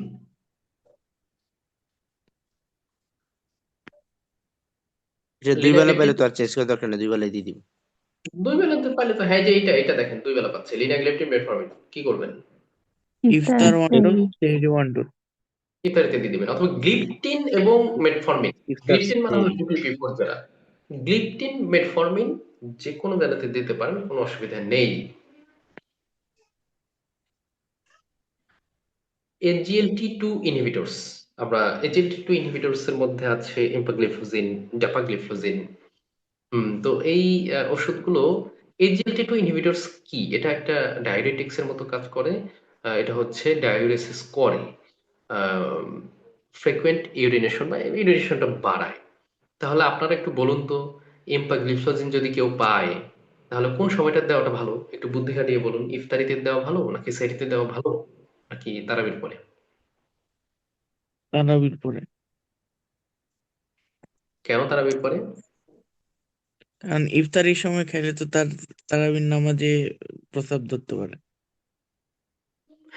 আচ্ছা, ঠিক আছে, ভালো ইফতারিতে কথা। দেওয়া ভালো। বেশি বেশি পানি খেতে হবে, আসলে ইফতারি বেটার। ইফতারিতে তারাবি যে কোনো সময়ই দিতে পারেন। ইফতারি উনি যেটা বেটার, বলেছেন, অনেক সহজ হবে উনি পানি খাওয়া। উনি যে সেহরি লজিকটা দিলে আর ঘুম হবে না। উনি সেহরিতে যে হ্যাঁ, আমাকে একটু বলতে দিন। উনি যে লজিকটা দেখিয়েছেন এটা ভালো লজিক, অসুবিধা নেই। সে তারাবিতে দিতে পারেন, আবার ইফতারিতেও দিতে পারেন। এখন প্রবলেমটা হলো যে ইফতারিতে এটা আমরা সেহরিতে কেন দিব না? সেহরিতে কেন দিব না? কারণ সেহরিতে দিলে সারাদিনে যদি তার একটু বেশি বেশি ইউরিনেশন করে বেশি নিতে হয় হবে, তাহলে সে ডিহাইড্রেট, হাইড্রেটেড হয়ে যেতে পারে। ডিহাইড্রেট হতে পারে, কিন্তু দিনের বেলা তো সে আর ইয়ে করতে পারবে না, পানি খেতে পারবে না। দিনের বেলা তো রোজা রাখবে, এই জন্য আহ, ইফতারিতে দেওয়াটা আসলে ভালো। তাহলে পানি খাওয়ার একটা টাইম পাবে। ঠিক আছে, তাহলে এটা আমরা সেহরিতে দিব না। এই যে কেউ এম্পাগ্লিফ্লোজিন পাচ্ছে এবং সাথে একটা লিনাগ্লিপটিন মেটফর্মিনের কম্বিনেশন পাচ্ছে, অথবা সিটাগ্লিপটিন মেটফর্মিনের কম্বিনেশন পাচ্ছে, একটা সিটাগ্লিপটিন মেটফর্মিন পাচ্ছে, আর একটা এম্পা পাচ্ছে, এম্পাগ্লিফ্লোজিন। কোনটা কোথায় দিবেন বলেন? ইম্পা সিয়েরিতে, ইফতারের পরে, আর হচ্ছে মেটফর্মিনটা হচ্ছে সিয়েরি। মেটফর্মিন আর সিটাগ্লিপটিনের কম্বিনেশন সেটা কোথায় দেবেন? সিয়েরির সেহরি পরে। সেটাতে দিবেন। মেটফর্মিন আর সিটাগ্লিপটিন ওগুলোর কোনো মানে যে কোনো জায়গায় দিলেই হবে, কিন্তু এম্পাগ্লিফ্লোজিনকে আমাদের একটু ইফতারিতে দিতে হবে। এম্পাগ্লিফ্লোজিন আমরা সেহরিতে দিব না। এই যে এম্পা 10 পাচ্ছে, সকালে পাচ্ছে রমজানে, এটা আমরা ইফতারিতে দিয়ে দিচ্ছি। ঠিক আছে, এম্পামেট এম্পামেট এম্পাগ্লিফ্লোজিনের সাথে মেটফর্মিন আছে, কোথায় দিবেন? ইফতার ইফতার। ইফতারিতে। কারণ এম্পাগ্লিফ্লোজিন আমাদের ইফতারিতে দেওয়া ভালো, মেটফর্মিন যেহেতু কম্বিনেশন আছে অসুবিধা নেই, মেটফর্মিন যে কোনো জায়গায় দেওয়া যায়, এটা আমরা ইফতারিতে দিয়ে দিব। এম্পাগ্লিফ্লোজিন আর লিনাগ্লিপটিন পাচ্ছে, আর এদিকে মেটফর্মিন এক্সআর পাচ্ছে, তো কোনটা কোথায় দিবেন বলেন? বা ইফতারে আর কমেটটা সেহরিতে অথবা রাতে ডিনার দেওয়া যাবে। হ্যাঁ, এটা দেওয়া যেতে পারে। আপনি যদি রাতে যদি সে ইয়া করে, মেটফর্মিন কিন্তু পোস্ট মানে খাবার পরে খেতে হয়, যার কারণে তার আপনার ইয়েটা হয় না, মানে জিআইএস আপসেট বা সিমটমস গুলো এটা হয় না। তো যদি একজন লোক ডিনারে মানে তারাবির পরে যদি একটু কাউন্ট করার মতো খাবার খায়, তাহলে আপনি তাকে মেটফর্মিনটা ওই দিতে পারবেন ওই ডিনারের পরে। আর যদি না হয় তাহলে ওটা এক্সট্রা হলেও আপনি সেহরিতে দিয়ে দেন, অসুবিধা নেই। কিন্তু গ্লিফোজিনটাকে আপনি ইফতারিতে রাখেন। সালফোনাইলুরিয়া মনে আছে যে কোন ড্রাগটা শুধু ডোজ কমাতে হয়? Insulin sulfonylureas. সালফোনাইলুরিয়া, এই সেই সালফোনাইলুরিয়া। তাহলে আমরা এখন এই ড্রাগের ডোজটা কম, এতক্ষণ আমরা যেটা দেখেছি মেটফর্মিন এবং গ্লিপটিন, এগুলোর কি ডোজ কমাইছি? যে কোনো টোটাল ডেইলি ডোজ সে পাচ্ছে 1000 মিলিগ্রাম, আমরা তাকে কমিয়ে 500 মিলিগ্রাম দিলাম, এগুলো কিন্তু করি নাই। শুধু সাজিয়েছি যে কোনটা ইফতারিতে যাবে, নো কোনটা চেঞ্জ। সেহরিতে যাবে। কিন্তু এই যে এখন যেটা আসলো সালফোনাইলুরিয়া, এখানে কিন্তু ডোজ কমানোর একটা বিষয় আছে। দেখুন, সুইচ টু নিউয়ার সালফোনাইলুরিয়া, মানে নতুন সালফোনাইলুরিয়াতে আমরা সুইচ করতে পারি। বিষয়টা হলো কি, রমজানের মধ্যে মানে নতুন আপডেটেড সালফোনাইলুরিয়া যেগুলো আছে, যেমন গ্লিক্লাজাইড, গ্লিমিপ্যারাইড, এগুলোই ব্যবহার হয়। আর পুরাতন সালফোনাইলুরিয়া যে এটা গ্লিবেনক্লামাইড, এটা কিন্তু এখন আর ওরকম ব্যবহার হয় না। তবে এটার দাম কম, গরিব বা দরিদ্র পেশেন্টদের জন্য তারা গ্লিবেনক্লামাইড পেতে পারে। তো যাই হোক, যদি কেউ গ্লিবেনক্লামাইড পায় তাহলে রোজার কমপক্ষে 1 মাস আগে, অথবা মিনিমাম, হ্যাঁ 1 মাস আগে, যদি সুযোগ থাকে গ্লিবেনক্লামাইড থেকে তাকে আপনার ওই গ্লিক্লাজাইড অথবা গ্লিমিপিরাইডে কনভার্ট করতে পারেন, মানে এটা বন্ধ করে তার পরিবর্তে এগুলো দিতে পারেন। কেন? কারণ গ্লিক্লাজাইড বা গ্লিমিপিরাইড এগুলো হচ্ছে আপডেট জেনারেশন, তো আপডেট জেনারেশন হওয়ার কারণে এদের সাইড এফেক্ট গুলো কম। কি সাইড এফেক্ট? মানে হাইপোগ্লাইসেমিয়া করার সাইড এফেক্ট গুলো কম, বা গ্লুকোজ কন্ট্রোল করার ইয়াগুলো বেশি, ক্যাপাসিটি বেশি। আর যদি, এটা আমি বলেছি যে রোজার কমপক্ষে 1 মাস আগে, আর যদি দেখেন যে না রোজার 7 দিন আগে বা 2 দিন আগে আপনার কাছে রোগী এসেছে, ওই 2 দিন আগে 7 দিন আগে এইসব চেস করার মধ্যে যাওয়ার দরকার নেই, যেটা পাচ্ছে সেটাই, এটা কোনো অসুবিধা নেই। আচ্ছা, এটা গেল। তো ওয়ান্স ডেইলি ডোজ যদি পায়, same dose will go to ইফতার। খেয়াল করুন, সালফোনাইলুরিয়া ওয়ান্স ডেইলি পাচ্ছে, ধরুন সেক্রিন 2 মিলিগ্রাম পাচ্ছে, এটা একটা সালফোনাইলুরিয়া, সে সকালে পাচ্ছিল, সে ওয়ান্স ডেইলি ডোজ সরাসরি ওটা অপরিবর্তিত ভাবে ইফতারিতে চলে যাবে সেক্রিন 2। কিন্তু যদি টয়েস ডেইলি ডোজ হয় তাহলে দেখেন কি বলতেছে। টয়েস ডেইলি ডোজ হলে full pre Ramadan breakfast dose will go to ইফতার, মানে 2 বেলা পাচ্ছিল আগে, সকালে পাচ্ছে, ব্রেকফাস্টে পাচ্ছিল এবং ডিনারে পাচ্ছে। তাহলে ব্রেকফাস্টেরটা আনচেঞ্জড ভাবে ইফতারিতে চলে যাবে। এই যে আমরা বলেছিলাম ব্রেকফাস্ট ইজ ইকুয়াল টু ইফতার রমজানের মধ্যে, তো ব্রেকফাস্টটা ইফতারিতে চলে যাবে অপরিবর্তিত ভাবে। আর 50% অফ ডিনার ডোজ, মানে আগে যেটা রাতে পেতো ডিনার ডোজে 50% কমিয়ে তাকে সেহরিতে দিব, 50% কমিয়ে দিব। বোঝা গেছে? তো এখন ধরুন কেউ ধরুন পাচ্ছে গ্লিক্লাজাইড 80 মিলিগ্রাম, সকালে একটা পাচ্ছে, রাতে একটা পাচ্ছে। অথবা গ্লিক্লাজাইড সকালে 160 পাচ্ছে, রাতে 80 পাচ্ছে না, গ্লিক্লাজাইড ধরুন সকালে 80 পাচ্ছে, রাতে 80 পাচ্ছে। তাহলে আপনার উচিত হবে আপনার আম, সকালেও 80 পাচ্ছে, রাতেও 80 পাচ্ছে। তো তো সকালেরটা আপনি ইফতারিতে দিয়ে দিবেন 80, আর রাতেরটা সেহরিতে দিয়ে দিবেন অর্ধেক ট্যাবলেট করে খাবে। এটা ঠিক আছে বিষয়টা? যে সালফোনালের যদি 2 বেলা পায়, খেয়াল করবেন, এই যে এইটা কিন্তু খুব ইম্পর্টেন্ট। আমি যে কথাটা বলতেছি 2 বেলা, ভালোভাবে খেয়াল করুন, 2 বেলা। যে সমস্ত ওষুধের ড্রাগ ডোজ কমবে, কোনটার কমবে? সালফোনাইলেরি এবং ইনসুলিন, শুধুমাত্র এগুলোর ডোজ কমবে। যে এই দুইটা ঔষধ ইনসুলিন অথবা সালফোনাইলেরি যদি কেউ 2 বেলা পায়, সকালেরটা আনচেঞ্জড ভাবে ইফতারিতে যাবে, রাতেরটা 50% কমে সেহরিতে যাবে, সেটা ইনসুলিনের ক্ষেত্রেও, সেটা সালফোনাইলেরির ক্ষেত্রেও। আর যদি সালফোনাইলেরি ওয়ান্স ডেইলি ডোজ পায়, সেটা ডোজ কমানোর দরকার নেই, সেটা ইফতারিতে চলে যাবে। অতএব ডোজটা কোথায় কমছে? ডোজ কমানো, সেহরিতে কমছে। ডোজ কমানো ড্রাগ মানে মেডিকেশন কোনটা? সালফোনাইলেরি এবং ইনসুলিন। কোন patient যদি সেহরিতে সালফোনাইলেরি অথবা ইনসুলিন পায়, সেহরিতে যদি সালফোনাইলেরি অথবা ইনসুলিন পায়, তাহলে সেটার 50% ডোজ কমে যাবে। বোঝা গেছে? ইফতারিতে যেটা যাবে সকালেরটা, সেটা তো কমবে না, কিন্তু যেটা রাতেরটা সেহরিতে যাবে সেটা 50% কমে যাবে। সেই ইনসুলিনের ক্ষেত্রেও সেটা একই কাহিনী হবে। অতএব সালফোনাইলেরিয়া এবং ইনসুলিন যদি সেহরিতে পায়, তাহলে সেটা 50% ডোজ কমবে। আমরা একটু দেখি। ডাইমেরল MR30 পাচ্ছে সকালে, কমেটেক্সার পাচ্ছে 500 রাতে। এটা আপনি কিভাবে দিবেন? ডাইমারল ইফতার, কোমেট সেহরি। হুম, ঠিক আছে। লিনাটিন এম মানে লিনাগ্লিপটিন এবং মেটফরমিন 2 বেলা পাচ্ছে, ডাইমেরল 80 2 বেলা পাচ্ছে। এ কিভাবে দিবেন? লিনাগ্লিপটিন আনচেঞ্জড ইফতার সেহরি। ডাইমারল ইফতার 1 ডোজ, সেহরি হাফ ডোজ। Very good. সেকটিন 4 মিলিগ্রাম পাচ্ছে আহ, রাতে, আর কমেট পাচ্ছে সকালে। কমেট ইফতার দুইটাই ইফতারিতে দেবো, হুম, দুইটাই ইফতারিতে দেবো। দুটাই ইফতারিতে দিবেন। কমেট আনসেন্স ইফতার, আর সেক্রিন 2 mg সেহরি। হ্যাঁ, সেকটিন 2 mg সেহরি।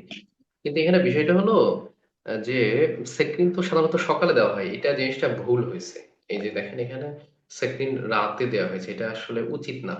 এটা সাধারণত সেকটিনটা হলো সকালে দেওয়া হয়, তো সেটা সে সকালেই পেতো, এবং সেটা চলে যাবে আপনার ইফতারিতে চলে যাবে। এখন এখানে আছে 4 মিলিগ্রাম, যেহেতু আপনার ইফতারিতে 4 মিলিগ্রাম মানে অপরিবর্তিত ভাবে দেওয়ার কথা, তাই না? সালফোনাইলের যদি ওয়ান্স ডেইলি পায়, তাহলে সেটা তো আমার যাওয়ার কথা ইফতারিতে অপরিবর্তিত ভাবে। কিন্তু যদি ব্লাড গ্লুকোজ ওয়েল কন্ট্রোল থাকে, দেখেন এখানে লেখা আছে ব্লাড গ্লুকোজ ওয়েল কন্ট্রোল, মানে গ্লুকোজ একদম ভালো আছে, টার্গেটের মধ্যে আছে, ফাস্টিং কন্ট্রোল আছে, পোস্ট মিলও কন্ট্রোল আছে, তখন যেটা করবেন, যেহেতু এটা হাইপোগ্লাইসেমিয়ার টেন্ডেন্সি রাখে, এটার ডোজ একটু কমিয়ে দিতে পারেন, সেক্রিন 4 কে 3 করে দিতে পারেন। এরকমই একটা পেশেন্ট আমি আজকে পেয়েছি। পেশেন্টটার পেশেন্টটার হলো তার আমি খাবার খালি পেটে এবং খাবার 2 ঘন্টা পরে আমি আজকে চেক দিলাম, গতকাল এসেছিল, আজকে আবার আমি এটা দিলাম। তো তার মোটামুটি ফাস্টিং ছিল আপনার 7.1 বা 2 এরকম, আর 2 আওয়ার্স আফটার ছিল জাস্ট অ্যাবাভ 11, মানে কিন্তু একদম কন্ট্রোলের কাছাকাছি। খেয়াল খেয়াল করবেন, সেই রোগীটা পাচ্ছিল সেকটিন 4 মিলিগ্রাম, মানে হচ্ছে গ্লিমিপিরাইড 4 মিলিগ্রাম পাচ্ছিল। আমি কিন্তু তাকে এটা 3 করে দিছি, 4 মিলিগ্রাম, আমি কিন্তু এটাকে 3 মিলিগ্রাম দিছি। তো এটা আমি ওনাকে বলে দিছি যে এটা আপনি রোজার যেদিন শুরু করবেন সেদিন থেকে আপনি 3 মিলিগ্রাম করে খাবেন, আর যেটা 4 মিলিগ্রাম আছে এটা এই কয়েকদিন খান, অসুবিধা নেই। এখন এই যে বললাম তার ফাস্টিং ছিল হলো 7 পয়েন্ট, ফাস্টিং ছিল 7 পয়েন্ট সামথিং, 7+, আর 2 আওয়ার্স আফটার মিল ছিল 11 পয়েন্ট সামথিং। এটা কিন্তু তাহলে এটা কি আপনি কন্ট্রোল বলবেন, বলেন তো? কন্ট্রোল নাকি আনকন্ট্রোল? Well controlled. এই ওয়েল কন্ট্রোল হলো? হইলো না তো, 1.5 গুণের চেয়ে তো বেশি আছে। তবে কিসের দেখবো আমি আপনাকে বলতেছি, এখানে ব্লাড গ্লুকোজ ওয়েল কন্ট্রোল এখানে যেটা লেখা আছে এটা তো এই যে এই সিনারিওর ক্ষেত্রে, এই রোগীর ক্ষেত্রে লেখা আছে। আমি আমার রোগীর কথা বলতেছি যার হচ্ছে আপনার ফাস্টিং আছে 7 পয়েন্ট ধরেন 2, আর 2 আওয়ার্স আফটার আছে হচ্ছে 11 পয়েন্ট ধরেন 11.3, এরকমই ছিল। তো এটাকে কি কন্ট্রোল বলবেন? না, এটা Uncontrolled. আনকন্ট্রোল। ভাই এটা কন্ট্রোল না, আনকন্ট্রোল। এটা আনকন্ট্রোল, রমজানের বাইরে এটা আসলে আমরা অ্যাকসেপ্ট ফাস্টিং করবো না। 6 এর ভিতরে থাকবে আর হচ্ছে 2 আওয়ার্স আফটার 8 এর ভিতরে থাকতে হবে। হ্যাঁ, ফাস্টিং অ্যারাউন্ড 6 থাকবে, আর 2 আওয়ার্স আফটার এটা হচ্ছে 8 থেকে 9 অথবা 8 to 10। কিন্তু এখন কথা হলো এই রোগীকে আমি কেন সেকেন্ড তারপরও আমি 4 কে 3 করে দিয়েছি, এটা বলেন। প্রলং ফাস্টিং থাকবে এই জন্য এটা রমাদান। হচ্ছে রমজানের কারণে করেছি। রমজানের ক্ষেত্রে আরেকটা বিষয় আছে, রোগীটা হচ্ছে বয়স্ক রোগী। বয়স্ক রোগীদের ক্ষেত্রে আমার একটু রিল্যাক্স থাকে। বয়স্ক রোগীর জন্য 7.2 এবং 11 পয়েন্ট সামথিং এটা কিন্তু ভালো, এটা মাথায় রাখতে হবে যে বয়স্ক রোগীর ক্ষেত্রে আমরা এত টাইট কন্ট্রোল করি না, আর হলো রমজানের মধ্যে। তো এই জন্য আমি এটাকে 3 করে দিয়েছি। আরেকটা আমি কেসের কথা বলি, প্র্যাকটিক্যাল কেস, সেটা হলো শবে বরাতের যে 15 শাবান, যেটা লাইলাতুল নিসফে মিন শাবান, সেই দিনে রোজা রেখে এক মহিলা আমার কাছে এসেছে। তো রোজা রেখে সে অন্য কারণে এসেছে, সে আসলে পড়ে গিয়েছিল, না পড়ে না, কিভাবে আঘাত পেয়েছে সেই কারণে ব্যথা। তো আমি ওটাতে এক্সরে করালাম, যাই হোক ওটা আমি ফোকাস করছি না। ওর হচ্ছে আমি আরবিএস করালাম, ইনস্ট্যান্ট একটা আরবিএস করালাম। আরবিএস, সে কিন্তু রোজা রেখেছিল, সাবানের রোজা রেখেছিল, মধ্যে সাবানের রোজা, এবং তার আরবিএস আসলো কত এসেছিল, 8 8.6 বা এরকম সামথিং এরকম এসেছিল। এই রোগীর ক্ষেত্রে আপনার কি ডিসিশনটা কি? একটা মহিলা এরকম আসছে, রোজা রেখে আসছে, তো 8.6 হচ্ছে তার আরবিএস। এই ক্ষেত্রে আপনার কমেন্টটা কি বা কি করতে চান এই ডায়াবেটিস এর ব্যাপারে? আরবিএস 8.6 ভালো নাকি খারাপ, না কি ইন্টারপ্রিটেশন কি খারাপ। আপনার? হুম, খারাপ। খারাপ। সেক্ষেত্রে ডোজটা সেম থাকবে বা আরো বাড়ানো যেতে পারে। না না, এটা তো আনডায়াগনোজড। আমি আরবিএস করালাম, আরবিএস কি কখনো ফলো আপ করে? এটা বলেন, আর ফলো আপে কি না, আরবিএস করে? না, OGTT. না, আমার প্রশ্নের উত্তর দেন। ফলো আপ, একটা রোগী যদি ডায়াগনোসড কেস অফ তো আছে। ডায়াবেটিস হয় তাতে আমি আরবিএস করাবো? না, না। আরবিএস, ফাস্টিং টু আওয়ার্স করায়, আরবিএস ফাস্টিং কাকে করায়? হুম, hello, Undiagnosed. Undiagnosed screening. Undiagnosed কে আরবিএস করায়, তার মানে এর রোগীর ডায়াবেটিস নাই, ডায়াগনোসড নাই। তার সে রমজানের রোজা রেখেছে, তার আরবিএস এসেছে 8.6। আপনি কি করবেন এখন? ডিসিশন কি ডায়াবেটিসের ব্যাপারে এই রোগীর? ফাস্টিং 2 আওয়ার্স আফটার ব্রেকফাস্ট করতে দিব। কেন ফাস্টিং এবং 2 আওয়ার্স আফটার ব্রেকফাস্ট করতে দিবেন? ফাস্টিং এবং 2 আওয়ার্স আফটার ব্রেকফাস্ট কি কোনো ডায়াগনস্টিক ক্রাইটেরিয়া, এটা আমাকে বলেন।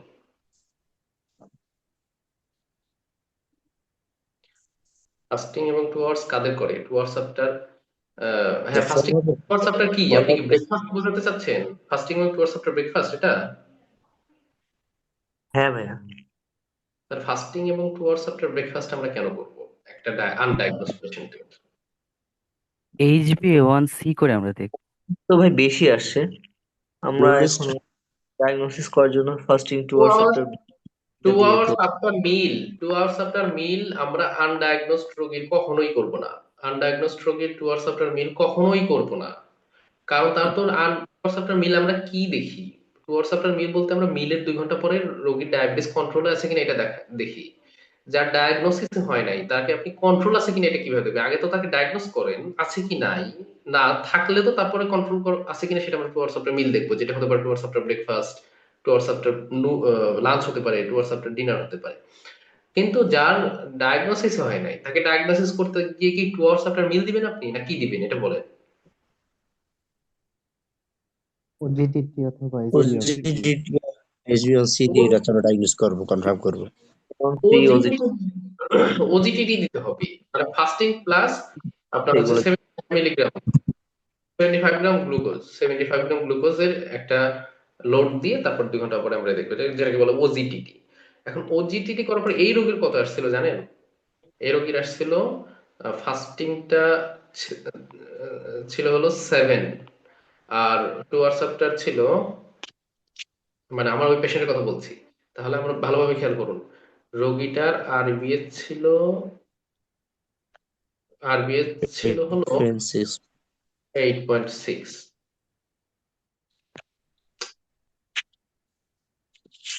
আরবিএস ছিল 8.6 তার। হুম।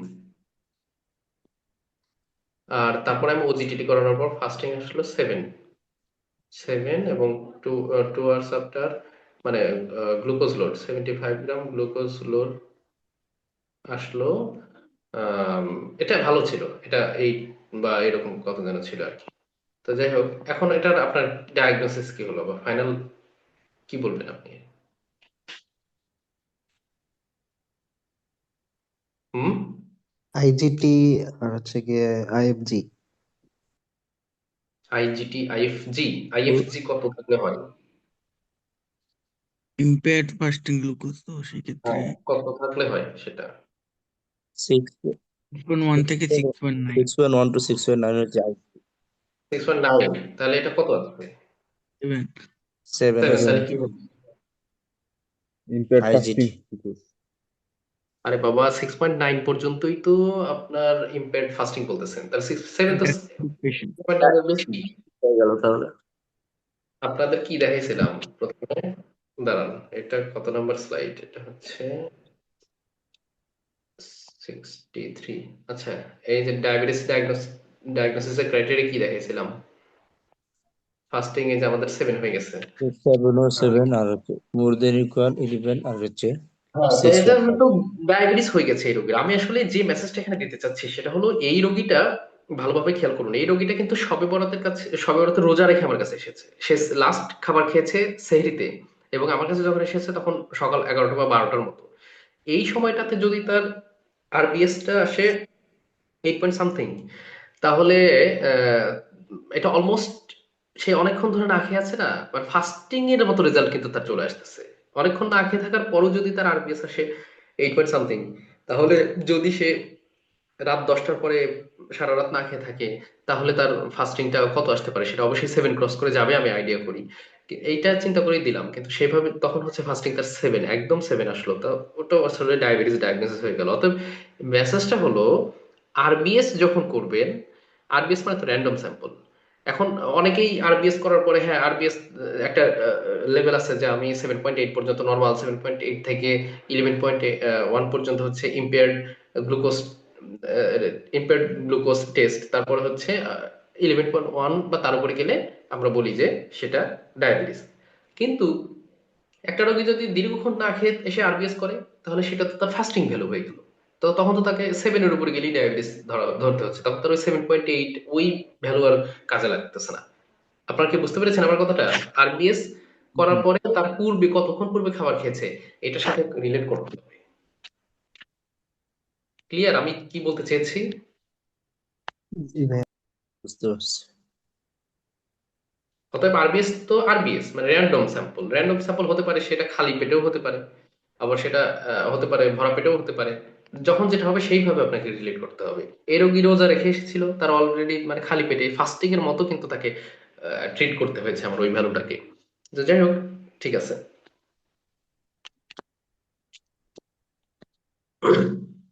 সেকটিন 3 মিলিগ্রাম করে দেওয়া হয়েছে, যে ওইটা যেটা বললাম যে রোজার জন্য ওয়েল কন্ট্রোল ছিল, তো আমরা একটু কমিয়ে দিয়েছি।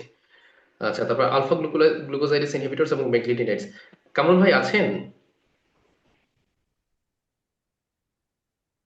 জি ভাই, আছি আমি।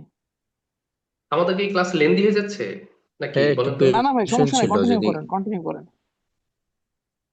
আচ্ছা ঠিক আছে, আলফা গ্লুকোজাইডেস ইনহিবিটরস এবং মেগলিটিনাইডস এটা হচ্ছে শর্ট অ্যাক্টিং ইনসুলিনের মতো। এটা হচ্ছে, আমি সিম্পলি বলে রাখি, আলফা গ্লুকোজাইডেস ইনহিবিটরস বা মেগলিটিনাইডস এগুলো হলো কোনো একটা পার্টিকুলার মিলের পরে যদি হাইপারগ্লাইসেমিয়া থাকে, মানে বেশি আছে, তো আমরা জাস্ট ওই মিলটা, মানে ধরুন একটা পেশেন্ট ফাস্টিং করেছে, ফাস্টিং মেপে দেখলো, টুয়ার্ডস আফটার ব্রেকফাস্ট চেক করে দেখলো, টুয়ার্ডস আফটার লাঞ্চ চেক করে দেখলো, টুয়ার্ডস আফটার ডিনার চেক করে দেখলো, শুধুমাত্র টুয়ার্ডস আফটার লাঞ্চটাই লিমিটের বাইরে আছে, বাকিগুলো ঠিক আছে, টার্গেট লিমিটের মধ্যে আছে, তাহলে শুধুমাত্র টুয়ার্ডস আফটার লাঞ্চটাকেই আমাদের টার্গেট করতে হচ্ছে, বাকিগুলো তো ঠিক আছে। এখন ওইখানে যদি আপনি লং অ্যাক্টিং কোনো ড্রাগ, যেমন আপনি সালফোনাইলুরিয়ার ডোজ বাড়িয়ে দিলেন অথবা মেটফরমিনের ডোজ বাড়িয়ে দিলেন, যেগুলো হচ্ছে পুরা আপনার 24 ঘন্টা ধরে কাজ করবে, সবগুলো মিল কভার করবে, তাহলে ওই লোকের যে ফাস্টিংটাও কন্ট্রোল আছে, খেয়াল করুন, ফাস্টিংটাও control, towards after breakfast controlled, towards after dinner controlled, শুধুমাত্র টুয়ার্ডস আফটার লাঞ্চটা বেশি আছে। তাহলে আপনি এমন যদি লং অ্যাক্টিং কোনো ওষুধ দেন, তাহলে তো তার ফাস্টিংটা আরো কমে যাবে, হয়তো লাঞ্চটা কমে টার্গেটের মধ্যে আসবে, কিন্তু ফাস্টিংটা তো আরো কমে যাবে, তাই না? ফাস্টিংটা তো কন্ট্রোল আছে, তাহলে ওটা কমে গেলে তো হাইপোগ্লাইসেমিয়া হয়ে যাবে। তাহলে এখানে এমন একটা ওষুধ দিতে হবে যেটা হচ্ছে শুধু লাঞ্চের আগে দিবেন, শুধু লাঞ্চের পরে যেটা আছে ওইটার উপর কাজ করবে, আর বাকি বেলাগুলো তো আমাদের ঠিকই আছে, শুধু ওই অল্প সময়ের জন্য কাজ করবে। এরকম ওষুধ হচ্ছে এইগুলো আলফা গ্লুকোসাইডেস ইনহিবিটরস এবং মেগলিটিনাইডস। তাই এগুলোর হিসাব কি হবে? এগুলোর হিসাবে শর্ট অ্যাক্টিং ইনসুলিনের মতো হবে, মানে যে বেলার আগে পাইতো, কোন বেলা, ব্রেকফাস্ট ইজ ইকুয়াল টু ইফতার, ব্রেকফাস্টের আগে যদি কেউ পাইতো তাহলে সেটা ইফতারের আগে দিবে। আচ্ছা, ইফতারের আগে দিবে কিভাবে? এটা হলো ওই আপনার আজান ইফতারি হওয়ার সাথে খাওয়ার সাথে সাথে, সাথে। হ্যাঁ আজান হওয়ার সাথে সাথে পানি খেয়ে সে এই রোজা ভাঙবে। সাথে খাবে আর কি। হ্যাঁ, পানি পানি খেয়ে রোজা ভাঙবে, পানির সাথে ওই ওষুধটা খাবে, তারপর সাথে সাথে 1-2 মিনিটের মধ্যে সে খাবার খাবে, এভাবে সে ইয়ে করবে। তো এগুলো যদি ব্রেকফাস্টের আগে এরকম পাইতো, কোনো ব্রেকফাস্টের পূর্বে যদি কেউ পেতো এই ধরনের ড্রাগ, তাহলে সেটা ইফতারের আগে পাবে। যদি আপনার ডিনারের আগে পেতো তাহলে সেটা সেহরির আগে পাবে। আর যদি লাঞ্চের আগে পেতো তাহলে যে তারাবির পরে যে খাবারটা সে যদি খায়, সাধারণত অনেকেই খায় না ইফতারি করে, অনেকের দেখবেন, এটা প্র্যাকটিক্যাল কথা বলতেছি, অনেকের ইফতারি করার পরে মানে এমন ভাবে ইফতারি করে যে সে আর তারাবির পরে খেতে পারে, আপনি ওইভাবে কিন্তু ড্রাগটা সেট, তারাবির পরে যদি সে খায় তাহলে আপনি লাঞ্চের ড্রাগটা ওইখানে নিয়ে যেতে পারেন। আর যদি দেখেন যে তারাবির পরে খাচ্ছে না, তাহলে ইফতারিতে যা দিচ্ছেন দিচ্ছেন, লাঞ্চের ড্রাগটা অমিট হয়ে যাবে, যেহেতু লাঞ্চ ইজ ইকুয়াল টু তারাবির বা ডিনার বুঝাচ্ছিলাম, তো লাঞ্চের যে ড্রাগটা সেটা অমিট করে দিবেন যদি তারাবির পরে না খায়। ওটা আপনার পেশেন্টের অভ্যাসের উপর ডিপেন্ড করবে। ইনসুলিন, আমরা চলে যাচ্ছি, ইনসুলিন কি? ইনসুলিন হচ্ছে ইনজেক্টেবল অ্যান্টি ডায়াবেটিক, তাই না? ভাইয়া একটু কোয়েশ্চেন ছিল ভাইয়া। তো বলেন। ভাইয়া ওই যে যদি সেক্রিন বা মানে সালফোনাইল ইউরেজ দেওয়া হয়, আমরা যেটা সাধারণত অনেক পেশেন্ট পাইছি যে সকালে খালি পেটে সালফোনাইল ইউরেজ আর খাবার পরে সকালে এবং রাতে দেওয়া হয় গ্লিপটিন জাতীয় কম্বিনেশন, ওই ক্ষেত্রে হুম। আমরা কি করবো? যে এটা কি আমি সেহরি ইফতারে আগে দিব যেভাবে এইভাবে দিয়ে দিব, নাকি কোনো চেঞ্জ করা লাগবে? বুঝছেন? সকালে সকালে সালফোনাইল পাচ্ছে খাবার আগে। জি, খাবার আগে, আর খাবারের পর হচ্ছে গ্লিপটিন সকালে এবং রাতে খাবারের পর, এইসব এটা পেশেন্টের আপনি ক্ষেত্রে কি বলুন, করবো? এটা আপনি বলুন, এটা তো আমরা অলরেডি পড়ে আমি যে এসেছি। চাচ্ছি যে ওই ক্ষেত্রে আমি যে সালফোনাইল ইউরেজটা ইফতারে যে একটু পানি খেয়ে তারপর হুম ইফতারটা হলে হতে পারে, আর হুম খাবারের পরে যেভাবে সকালে রাতে সেহরিতে খাবি ওই খাবে, হবে না? হুম হুম। থ্যাংক ইউ ভাই, এটার জন্য কনফিউশন ছিল। থ্যাংক ইউ কনফিউশন ভাই। কেন থাকবে? আমরা তো এটা পড়ে আসলাম, তাই না, যে কোনটা জি কখন ভাই, কোথায় যাবে। জি ভাই একটু ক্লিয়ার করে নিন আমার, থ্যাংক ইউ ভাই। ইনসুলিন টাইপস, ইনসুলিন আমাদের কি কি আছে? Rapid আছে, short acting, intermediate acting, long acting. এইগুলোর মধ্যে আপনার এই যে এটা শর্ট অ্যাক্টিং এবং ইন্টারমিডিয়েট অ্যাক্টিং, এগুলোকে বলা হচ্ছে হিউম্যান ইনসুলিন। আর র্যাপিড অ্যাক্টিং এবং লং অ্যাক্টিং এগুলোকে বলা হয় অ্যানালগাস ইনসুলিন। আচ্ছা যাই হোক, তো র্যাপিড অ্যাক্টিং এর মধ্যে কি কি আছে? দেখুন, র্যাপিড অ্যাক্টিং এর মধ্যে আছে Asphalt, lispro. Short acting insulin বাজারে কি নামে পাওয়া যায়? শর্ট অ্যাক্টিং ইনসুলিনকে রেগুলার ইনসুলিন বলে, এবং আর দিয়ে, যেহেতু শর্ট অ্যাক্টিং ইনসুলিনকে রেগুলার ইনসুলিন বলা হয়, অতএব রেগুলারের আর এটা লেখা থাকে। এটা বিভিন্ন নামে পাওয়া যায়, যে নামেই পাওয়া যায় তার সাথে আর থাকে, যেমন অ্যানসোলিন আর, জেনসোলিন আর, ম্যাক্সোলিন আর, ডায়াসোলিন আর, মানে আর যেটা থাকবে সেটা হচ্ছে বুঝতে হবে শর্ট অ্যাক্টিং ইনসুলিন। আর ইন্টারমিডিয়েট অ্যাক্টিং ইনসুলিন, এটা হচ্ছে এনপিএইচ বলে তো ইনসুলিনটাকে। তো এই যে এন এন এটা লেখা থাকে ইনসুলিনের সাথে, যেমন ম্যাক্সুলিন এন, ডায়াসুলিন এন, অ্যানসুলিন এন, জেনসুলিন এন, বা এই ধরনের লেখা যেগুলো সেগুলো ইন্টারমিডিয়েট অ্যাক্টিং ইনসুলিন। আর লং অ্যাক্টিং ইনসুলিন তো আলাদা নাম থাকে, যেমন টেমির, তারপর গ্ল্যাডজিন, ডেগ্লুডিক, এগুলোর আলাদা। টেমিন লেভেনিমির নামে পাওয়া যায়, গ্ল্যাডজিন হচ্ছে ভাইব্রেন্টা অথবা ল্যান্টাস এই নামে পাওয়া যায়। তো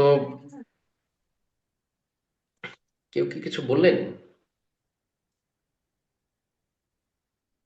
আচ্ছা, রেজিমেন্টস অফ ইনসুলিন, কি কি রেজিমেন্ট পাওয়া যায়? বেজাল অনলি, মানে একটা মানুষ শুধু বেজাল ইনসুলিন পাচ্ছে, বেজাল ইনসুলিন তো সাধারণত একবেলা দেওয়া হয়, শুধু বেজাল পাচ্ছে, তাহলে এটা বেজাল অনলি। বেজালের সাথে সে যদি 3 বেলা মিলের যে কোনো একটা অথবা পায়, তাহলে সেটাকে বেজাল বোলাস বলে। আর না, সেটাকে বেজাল প্লাস বলে। বেজালের সাথে 1 বেলা বা 2 বেলা যে কোনো একটা যোগ করা হয় তাহলে বেজাল প্লাস। আর যদি বেজালের সাথে যদি 3 বেলাই থাকে, মানে 3টা বোলাস থাকবে, একটা বেজাল থাকবে, তাহলে সেটা বেজাল বোলাস। প্রিমিক্সড, প্রিমিক্সড পাওয়া যায়, হিউম্যান ইনসুলিন প্রিমিক্সড পাওয়া যায়, অ্যানালগ প্রিমিক্সড পাওয়া যায়। সাধারণত আমরা ওই যে মিক্সটার্ড 30-70 বা 50-50 এইগুলো যেগুলো দেখি, এগুলো হচ্ছে হিউম্যান ইনসুলিন প্রিমিক্সড।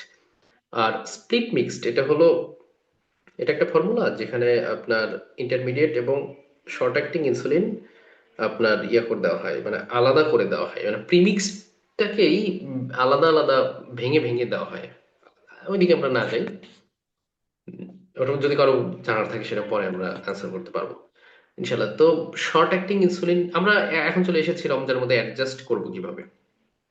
আপনাদের কি মনে আছে সালফোনাইলের ক্ষেত্রে আমি একটা কথা বলেছিলাম যে ইনসুলিনের ক্ষেত্রে সেম হবে, যেটা হলো ওয়ান্স ডেইলি সালফোনাইলিনে যদি পায় সেটা অপরিবর্তিতভাবে ইফতারিতে চলে যাবে, অথবা সাধারণত সকালেই তো দিই আমরা। তো তেমনি ধরুন একটা সালফোনাইলিনিয়া সকালে পাচ্ছে, অপরিবর্তিতভাবে সেটা ইফতারিতে চলে গেল। সালফোনাইলেরিয়া সকালেও পাচ্ছে, রাতেও পাচ্ছে, সকালেরটা অপরিবর্তিতভাবে ইফতারিতে যাবে, আর রাতেরটা 50% কমে সেহরিতে যাবে। আমার কথা শুনুন, লেখা দেখার দরকার নেই, লেখা আমি দেখাবো পরে, আগে আমার কথাগুলো শুনুন, তাহলে বুঝতে পারবেন। তাহলে এটা হচ্ছে মূল কথা। সালফোনাইলিডে এবং ইনসুলিনের ক্ষেত্রে, সালফোনাইলিড এবং ইনসুলিনের ক্ষেত্রে যদি আহ সকালের যেটা পায় 1 বেলা, সেটা চলে যাবে ইফতারিতে অপরিবর্তিত। আর যদি 2 বেলা পায় সকাল এবং রাতে, তাহলে সকালেরটা চলে যাবে অপরিবর্তিতভাবে ইফতারিতে, রাতেরটা 50% কমে সেহরিতে চলে যাবে। আর দুপুরে যদি পায়, দুপুরে তো আর সালফোনাইলেরিয়া ওভাবে পাবে না, ইনসুলিন শর্ট অ্যাক্টিং ইনসুলিন যদি দুপুরে পায়, তাহলে এই যে দেখেন এখানে কি লেখা আছে, দুপুরে যদি পায় তাহলে এই যে omit or stop or reduce lunch dose. যদি দুপুর দুপুর কোন মিলের সাথে আপনার সম্পর্কিত বলেন তো? লাঞ্চ রমজানের মধ্যে কোনটার সাথে ইকুয়াল? তারাবির পরেরটা, বিছানার পরে যেটা খাই। হুম, তারাবির পরে। তারাবির পর। ডিনার তারাবির হিসাবে। পর, হ্যাঁ, ডিনার বা তারাবির পরে যেটা। তাহলে এখানে কি বলা হয়েছে? ওয়ামিট অথবা স্টপ, মানে বন্ধ অথবা রেডিউস ডোজ। যদি কেউ তারাবির পরে ভাত না খায়, তাহলে কিন্তু ওই আগে সে দুপুরবেলা যে শর্ট অ্যাক্টিং ইনসুলিন পাইতো সেটা কিন্তু সে আর পাবে না।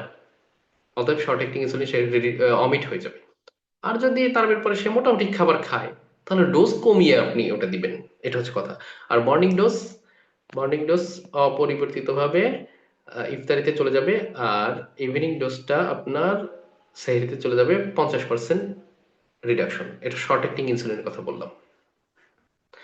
আর যদি লং অ্যাক্টিং ইনসুলিন, ভালোভাবে খেয়াল করেন, লং অ্যাক্টিং ইনসুলিন দেখেন এই যে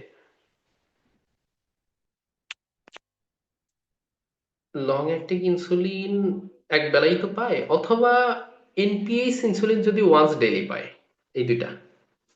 এনপিএইচ ইনসুলিনও কিন্তু বেজার হিসেবে কাজ করে, শুধুমাত্র বোলাস হিসেবে কাজ করে কোনটা? শর্ট অ্যাক্টিং অথবা র্যাপিড অ্যাক্টিং, এগুলো বোলাস হিসেবে কাজ করে। আর এনপিএইচ লং অ্যাক্টিং এগুলো বেজার হিসেবে কাজ করে।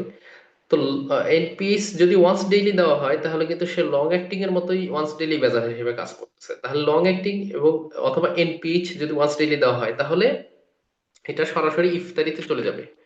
তাহলে এটা সরাসরি সরাসরি এটা ইফতারিতে চলে যাবে। এই যে দেখেন ইফতারিতে চলে গেল 50% সরি 30% ডোজ কমিয়ে। বুঝতে পেরেছি? আমরা পরবর্তীতে আসবো, এক্সাম্পলে আসবো। প্রিমিক্সড ইনসুলিন, ওই যে বলেছিলাম প্রিমিক্সড ইনসুলিন, এখন বলুন 2 বেলা দেওয়া হয়, বলুন যে তাহলে সকালে পাচ্ছে আর রাতে পাচ্ছে, এটা আপনি কিভাবে সাজাবেন? ওই যে একটা কমন ফর্মুলা বলেছিলাম সালফোনেলের এবং ইনসুলিনের, বলুন। সকালেরটা ইফতারিতে সেম, আর রাতেরটা হাফ ডোজ সেহরিতে।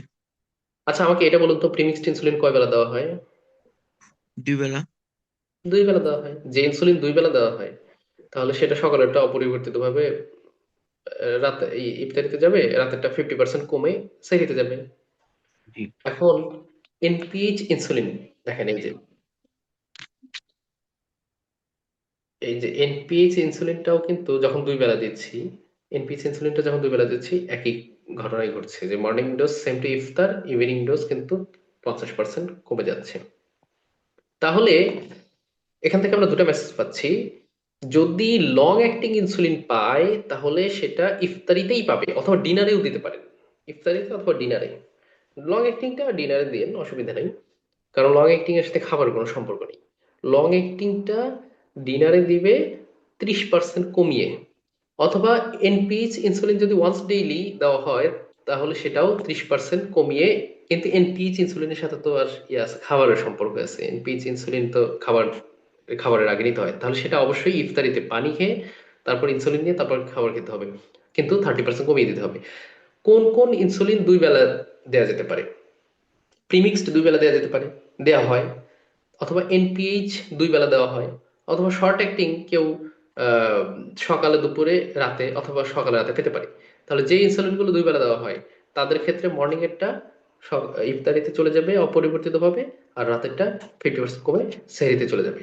আর শর্ট অ্যাক্টিং এর ক্ষেত্রে যদি 3 বেলাও পায়, সকালেরটা ইফতারিতে সেম ডোজ, রাতেরটা 50% কমে সেহরিতে চলে যাবে, আর দুপুরেরটা আমরা বন্ধ করে দিব যদি কেউ ডিনার না করে, আর যদি করে তাহলে অল্প করে দিতে পারি।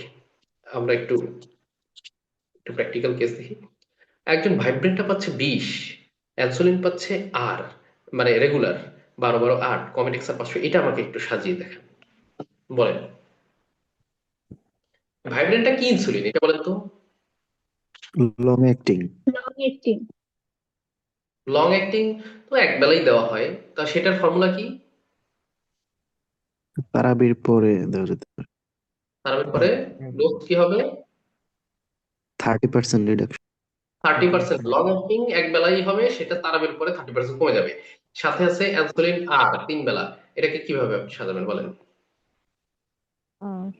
সকালেরটা ইফতারির পরে সেম ডোজ, আর দুপুরেরটা তারাবির পরে যদি খায় তাহলে পাবে, আর না খেলে অফ রাখতে পারে অথবা রিডিউস।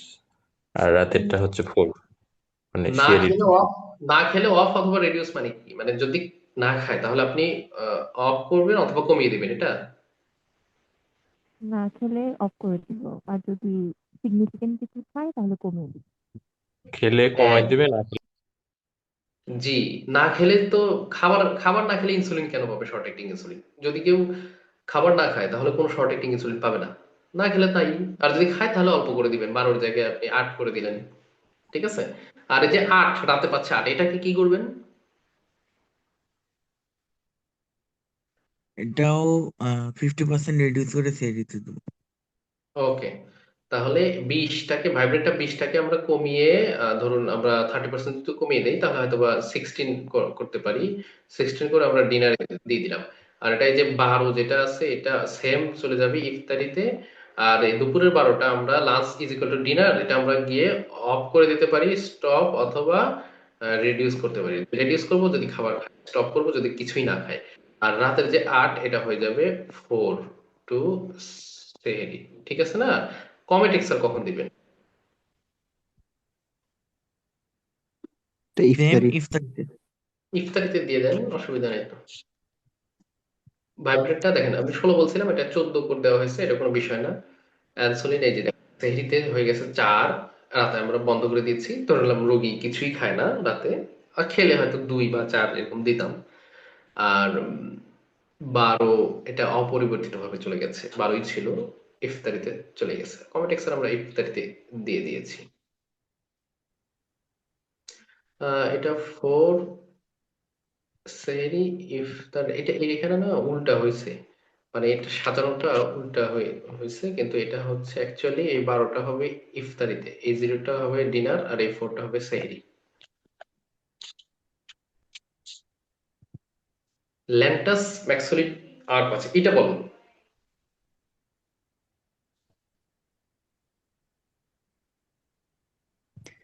ল্যান্টাসটা তারাবির পরে 30% ইন্ডাকশন করে দিতে হবে।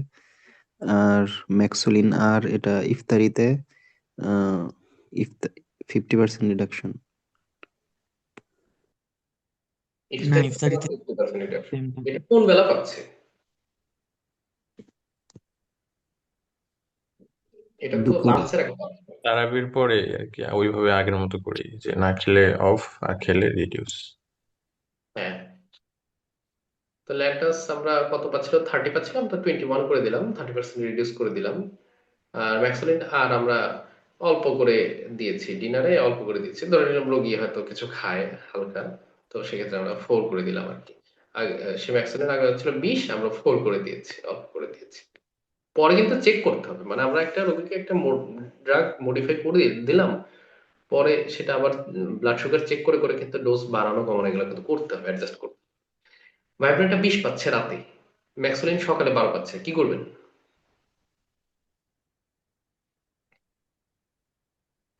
ম্যাক্সুলিন বলেন। ইফতারিতে আনচেঞ্জড, আর ভাইব্রেনটা 30% রিডিউস করে তারাবির পরে দেবো। হুম, ঠিক আছে, ভেরি গুড। ভাইব্রেনটা এই যে ম্যাক্সোলিনটা আনচেঞ্জড 12 ছিল, এটা ইফতারিতে চলে গেল। ইফতারিতে বলতে সে এই যে সেহরি ইফতার ডিনার এইভাবে আমরা লিখছি তো, সেহরি ইফতার ডিনার, তো ইফতারিতে হচ্ছে আমরা 12 দিলাম, আর এটা ভাইব্রেনটা হচ্ছে আমরা ডিনারের পরে বা 10টার দিকে দিয়ে দিলাম, একটু কমিয়ে দিলাম, 30% কমিয়ে দিলাম, 20 পেতো 14 দিয়ে দিচ্ছি। ল্যাকটাস 16 পাচ্ছে রাতে, ডায়াসোলিন আর পাচ্ছে রাতে 10, কি করবেন? ডায়াসিলিন আর ইফতারিতে আনচেঞ্জড, আর ল্যান্টাস 30% রিডিউস আফটার তারাবি। ডায়াসোলিন আর ইফতারিতে আনসার কেন দিবেন? কারণ তার সিঙ্গেল ডোজ, আর সিঙ্গেল ডোজ হলে তো সেটা ইফতারিতে চলে যাচ্ছে। ইফতারিতে আনচেঞ্জ সেটা রাখছি কারণ তখন তো ইনসুলিনের শর্ট সারাদিন অ্যাক্টিং খাওয়ার ওয়েট ইনসুলিনের ক্ষেত্রে, শর্ট অ্যাক্টিং ইনসুলিনের ক্ষেত্রে এটা হবে না। ওটা আমি বলেছিলাম সালফোনাইলিডিয়ার ক্ষেত্রে সিঙ্গেল ডোজ হলে অপরিবর্তিতভাবে সেটা ইফতারিতে যাবে, কিন্তু short acting insulin is equal two মিলের ক্ষেত্রে হিসাব করতে হবে। এটা ব্রেকফাস্ট যেটা পেতো, এই যে ব্রেকফাস্ট যেটা পেতো সেটা হয়ে যাবে ইফতার, লাঞ্চ যেটা পেতো সেটা হয়ে যাবে ডিনার অথবা মানে তারাবি, আর রাতে যেটা পেতো এটা হয়ে যাবে সেহরি। কি করবেন এখন? সেহরিতে যেটা যাবে সেটা কি হবে? সেরিতে 50% রিডিউস করে দেবো, আর 50%, ল্যান্টাসটা তারাবির পরে 30% রিডিউস। 30%। এখন এখন বুঝতে পারছেন যে শর্ট অ্যাক্টিং ইনসুলিনের ক্ষেত্রে কিন্তু মিল স্পেসিফিক, ঠিক আছে?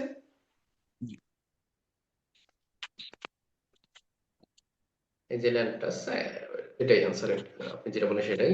ভাইব্রেন্টটা রাতে পাচ্ছে 14, লিনাটিন 5 মিলিগ্রাম রাতে পাচ্ছে একটা, কিভাবে এটা করবেন?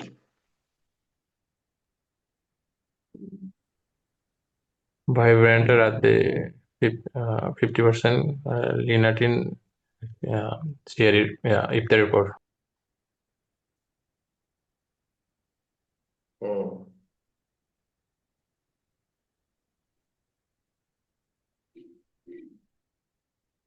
হুম, ভাইব্রেন্টটা হলো 14 কে 30% কমিয়ে দিব, আর লিনাটিনটা ওই ইফতারের পর দিয়ে দিলাম, অসুবিধা নেই, ঠিক আছে?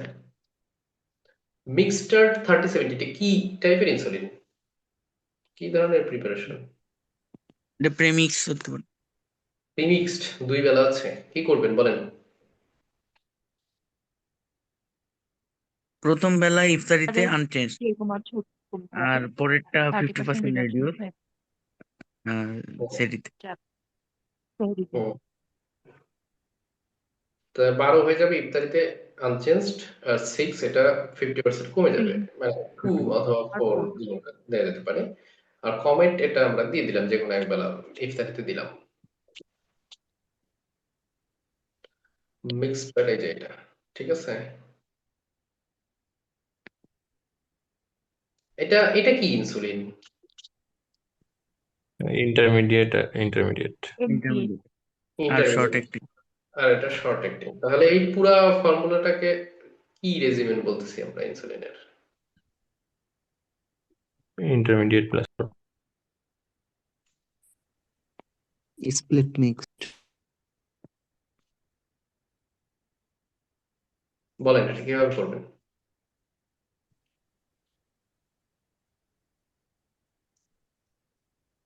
বলেন, তাড়াতাড়ি বলেন। শর্টের ক্ষেত্রে ইফতারিতে ফার্স্ট ডোজ আনচেঞ্জড, আর যদি হুম, তারাবির পরে খাওয়া দাওয়া করে তাহলে সেটা 30% রিডিউস করে দিব, আর খাওয়া দাওয়া আর না করলে স্টপ। 30% আর রিডিউস করবেন, এটা কোথায় বলছি যে তারাবির পরে খাওয়া দাওয়া? এটা 30% না, তারাবির পরে খাওয়া দাওয়া করলে আপনি অল্প সামান্য করে দিবেন। 12 পাচ্ছে, আপনি হয়তো 4 বা 6 করে দিলেন, ঠিক আছে? আচ্ছা, ঠিক আর আছে, 8 যেটা, এটা এটা হাফ হাফ ডোজ। হাফ হইলে কত হয়? 4 হবে 4। সেহরিতে। হ্যাঁ, হ্যাঁ, এখন এন যেটা, এটা বলেন, এটা কি? এটার ডোজ বলেন।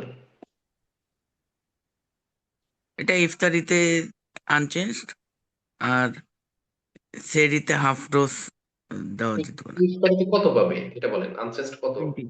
কত এটা বলেন। ইফতারিতে 20 মিলিগ্রাম, আর সেহরিতে 8 সরি 8।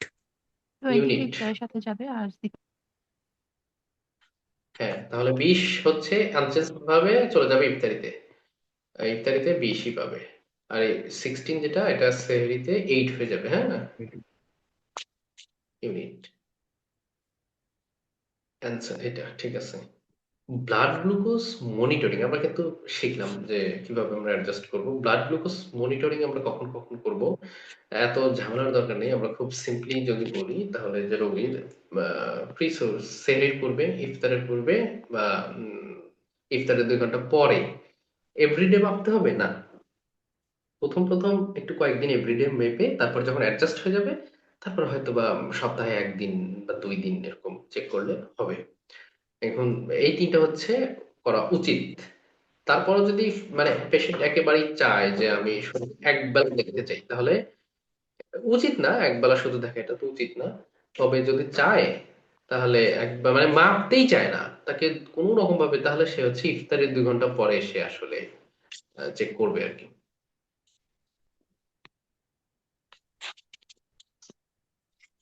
ব্লাড গ্লুকোজ মনিটরিং এবং টার্গেট, মানে কখন আসলে কত আমাদের টার্গেট, যেমন এখানে দেখুন যে ইফতারির আগে 5 to 7 এটা হচ্ছে আমাদের টার্গেট রেঞ্জ। 2 hours আফটার ইফতার <10, সেহরির পূর্বে 5 to 7, সেহরির 2 ঘন্টা পরে <10। আর এগুলো মানে 12টার সময় বা বিকেল 3টা 4টার সময়, তখন যাতে আসলে 3.9 এর উপরে থাকে, মানে হাইপোগ্লাইসেমিয়া না হয়ে যায়।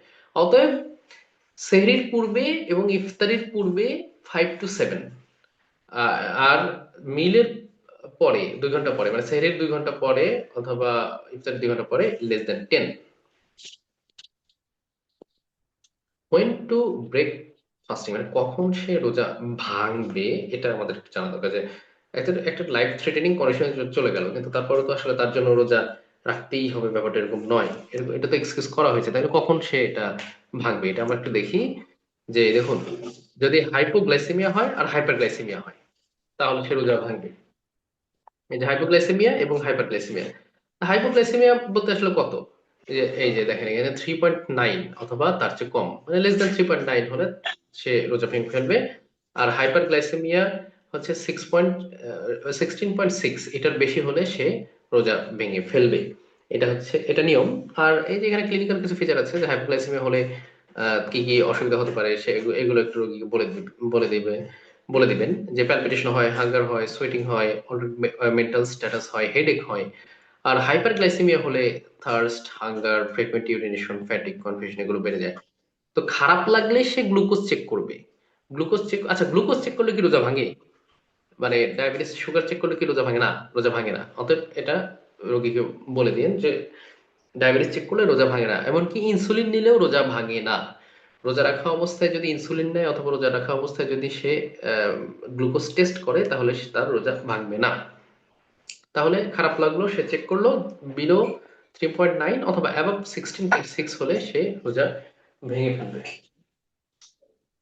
ঠিক আছে?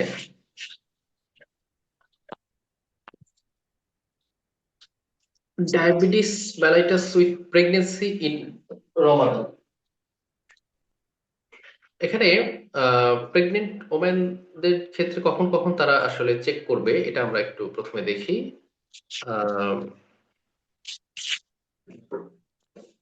প্রি ইফতার,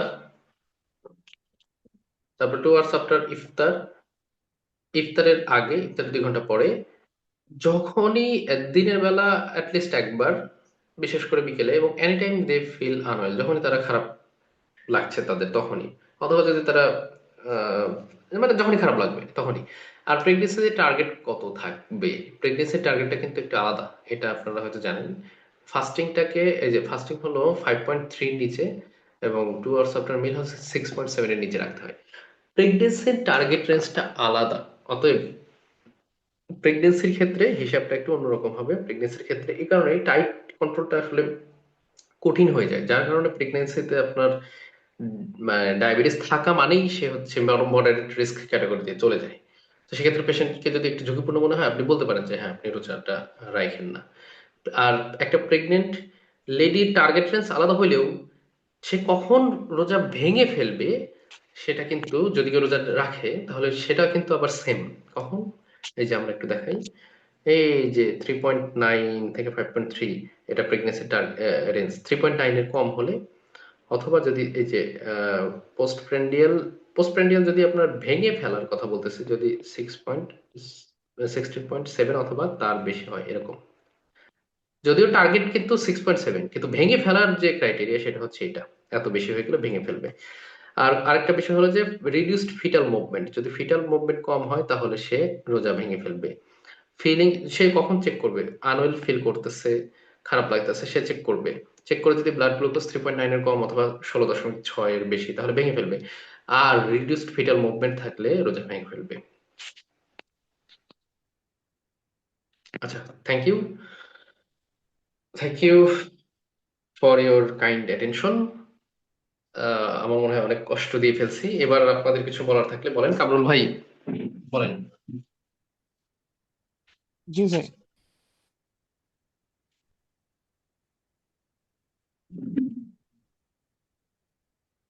জি, কামরুল ভাই আছেন? জি ভাই, আমি আছি। একটা কোশ্চেন আছে। বলেন ইনশাল্লাহ।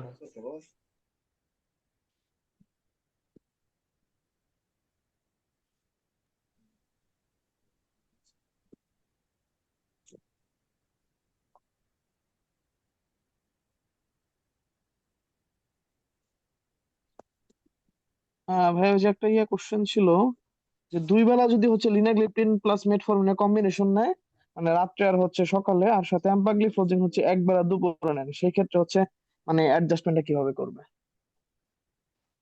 2 বেলা লিনাগ্লিপ্টিন এবং মেটফর্মিন আর জি, কম্বিনেশন এপাগ্লিফ্লোজিন, নিচ্ছে হ্যাঁ, এক একবেলা বেলা। নেয়। আপনারা বলেন, কেউ একজন বলেন দেখি এটা কি হবে। এপাগ্লিফ্লোজিন কোথায় যাবে আর ওগুলো কোথায় যাবে বলেন। ইফতারের পরে নিবে। হুম। আর লিনাগ্লিপ্টিন মেটফর্মিন যেটা 2 বেলা পাচ্ছিল। আম, একটা ইফতারের পর যে ডোজে ছিল ওই ডোজে, হুম। আর নাম্বার ওয়ান, সেহরিতে। এম্পাগ্লিফ্লোজিন, লিনাগ্লিপ্টিন, মেটফর্মিন কারোরই ডোজ কমবে না, ডোজ শুধু কমে সালফোনাইলুরিয়ার। নাম্বার টু, এম্পাগ্লিফ্লোজিনকে আমাদের ইফতারিতে রাখার একটা চেষ্টা থাকবে, এটা আমরা বলেছি। আর নাম্বার থ্রি, লিনাগ্লিপ্টিন, মেটফর্মিন এটা যেখানে খুশি সেখানে দেওয়া যেতে পারে, 2 বেলা আছে, অতএব এটা আমরা ইফতারিতে দিব এবং সেহরিতে দিব। অতএব এটা, এই রোগীটা এম্পাগ্লিফ্লোজিন পাবে ইফতারিতে, লিনাগ্লিপ্টিন, মেটফর্মিন ইফতারিতে এবং সেহরিতে পাবে, অপরিবর্তিত ডোজ। ভাই, আর একটা কোশ্চেন যেটা হচ্ছে যে হাইপারগ্লাইসেমিয়াতে কেন রোজা ভাঙবে আর কি, যেহেতু হাইপারগ্লাইসেমিয়া মানে এমনিতেই তো বেশি, ফাস্টিং অবস্থায় সে হচ্ছে কেন হচ্ছে আবার মানে করবে আর কি, মানে রোজা কেন ভাঙবে? হাইপার গ্লাইসেমিয়াতে কেন রোজা ভাঙবে, এটা? আহ জি ভাই, এই কোশ্চেনটা আসছে চ্যাট বক্সে। রোজা ভাঙবে বলতে, আচ্ছা আমি রোজা ভাঙবে বলতে রোজা তার ভেঙে যাবে এটা তো বোঝানো হয়নি, রোজা সে ভেঙে ফেলবে এটা বলা হয়েছে। এখন যদি সে ঝুঁকিপূর্ণ অবস্থায় থাকে, হাইপারগ্লাইসেমিয়া অথবা হাইপোগ্লাইসেমিয়া, তার হেলথ কন্ডিশন বিবেচনায় তাকে তো রোজাটা রাখতে পারবে না। সে তো হাইপারগ্লাইসেমিয়া হয়ে গেলে তার সে ডিকে বা হংকের দিকে চলে যাবে, তাই না? ডিহাইড্রেটেড হয়ে যাবে, এটা তো তার জন্য থ্রেটিং লাইফের জন্য। তো সে তার তো রোজা ভাঙতে হবে তখন চিকিৎসার জন্য।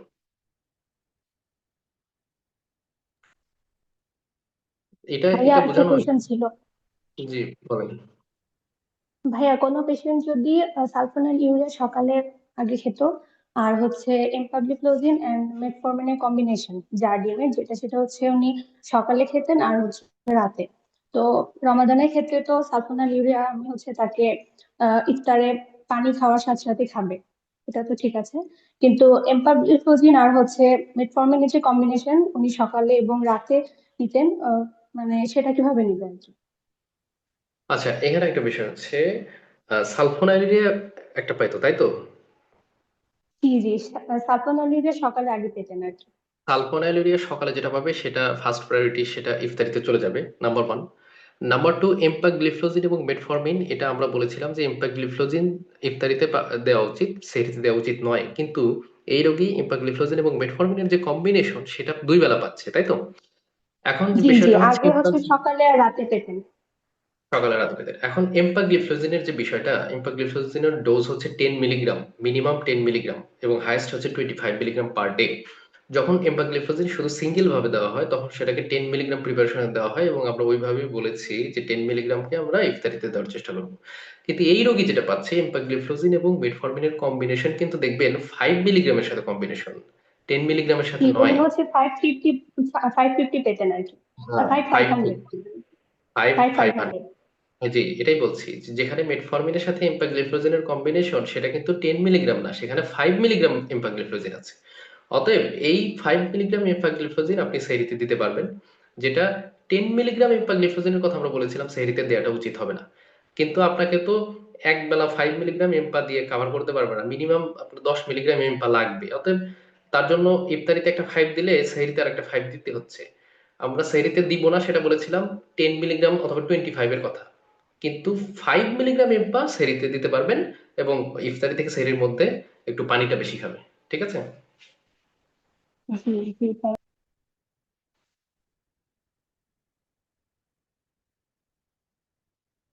জি, আপনারা যদি ভাই ভাই আরেকটা কোশ্চেন আছে, সেটা হচ্ছে যে হার্ট ফেলিওরের পেশেন্ট ফুসিড আর হচ্ছে এম্পাগ্লিফ্লোজিনও খাচ্ছে, এখন দুইটাই কি ইফতারের পরে খাবে কিনা?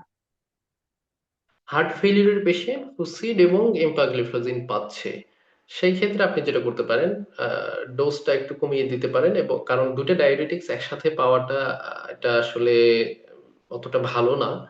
তারপরে যেহেতু হার্ট ফেলিউর পাচ্ছেই, সেক্ষেত্রে এম্পাগ্লিফ্লোজিনটাকে আপনি ইয়াতে দিতে পারেন ডিনারে, ওই যে তারাবির পরে অল্প খাবার খেয়ে এটা দিয়ে দিতে পারে, আর ফুসিডটা আপনি ইফতারিতে দিয়ে দিবেন, তবে ডোজটা একটু কমিয়ে দেওয়া উচিত রোজার মধ্যে ডায়াবেটিক্সের।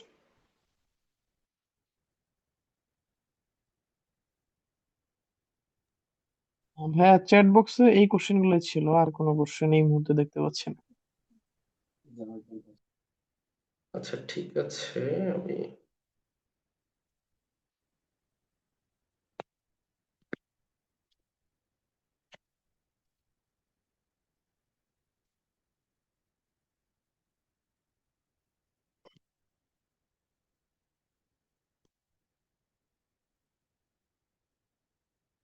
এখানে তো অনেকগুলো মেসেজ দেখা যায়। দাঁড়ান, আমি একটু দেখার চেষ্টা করি। How to manage reduced fetal movement, এটা তো গাইনির কোশ্চেন। রিডিউসড ফিটাল মুভমেন্টে অক্সিজেন দেওয়া হয়, গাইনি ম্যানেজমেন্ট করবে আর কি। ভাই অ্যানসোলিন 50 50 24 069, এটা কি ইফতারে 20? আচ্ছা, অ্যানসোলিন 50 50 এটা হচ্ছে প্রিমিক্সড প্রিপারেশন। ঠিক আছে, আমি চ্যাট বক্স থেকে অ্যান্সার করতেছি একটু। একজন প্রশ্ন করেছে অ্যানসোলিন 50 50 24 সকালে রাতে 16, এটা একটা প্রিমিক্সড প্রিপারেশন, দুই বেলা পাচ্ছে। অতএব সকালের 24টা অপরিবর্তিত ভাবে ইফতারিতে চলে যাবে, ইফতারিতে 24 পাবে, 16 যেটা একটা অর্ধেক কমে যাবে, 50% কমে যাবে, মানে 8 পাবে এটা সেহরিতে। ইনসুলিন নেওয়ার পাশাপাশি fatty liver stage on diagnosed হওয়ার জন্য রোসুভাস্ট্যাটিন 10 নিচ্ছে, বাট সাইড এফেক্ট হিসেবে হাত পায়ে অনেক পেইন হয়। রোসুভাস্ট্যাটিন 10 স্ট্যাটিন মাইলজিয়া করে, এক্ষেত্রে রোসুভাস্ট্যাটিন চেঞ্জ করে কোন মেডিসিন সাজেস্ট করা যেতে পারে? রোসুভাস্ট্যাটিন চেঞ্জ করে অন্য কোনো স্ট্যাটিন আসলে দেওয়ার সুযোগ নেই। Rosuvastatin is the least side effect, মানে has the least side effect among statin. এখানে তো অ্যাট্রোভাস্ট্যাটিন আরোই দেওয়া যাবে না। যদি রোসুভাস্ট্যাটিন 10 নিলে তার অসুবিধা হয় তাহলে রোসুভাস্ট্যাটিন 5 করে দিতে হবে, এবং দরকার হলে ইজেটিমাইব যোগ করতে হবে। ইজেটিমাইব সেটা 10 মিলিগ্রাম যোগ করে রোসুভাস্ট্যাটিন 5 করা যেতে পারে। ম্যাক্সোলিন 3070 20 015 লিজেন্টা এম। আচ্ছা, ম্যাক্সোলিন 3070 যেটা পাচ্ছে সকালে 20 পাচ্ছে, এটা ইফতারিতে চলে যাবে। রাতের 15টা আমরা ধরে নিলাম অর্ধেক করে 8 করে দিলাম সেহরিতে। লিজেন্টা M50 দুই বেলা এটা সেহরিতে এবং ইফতারিতে চলে যাবে।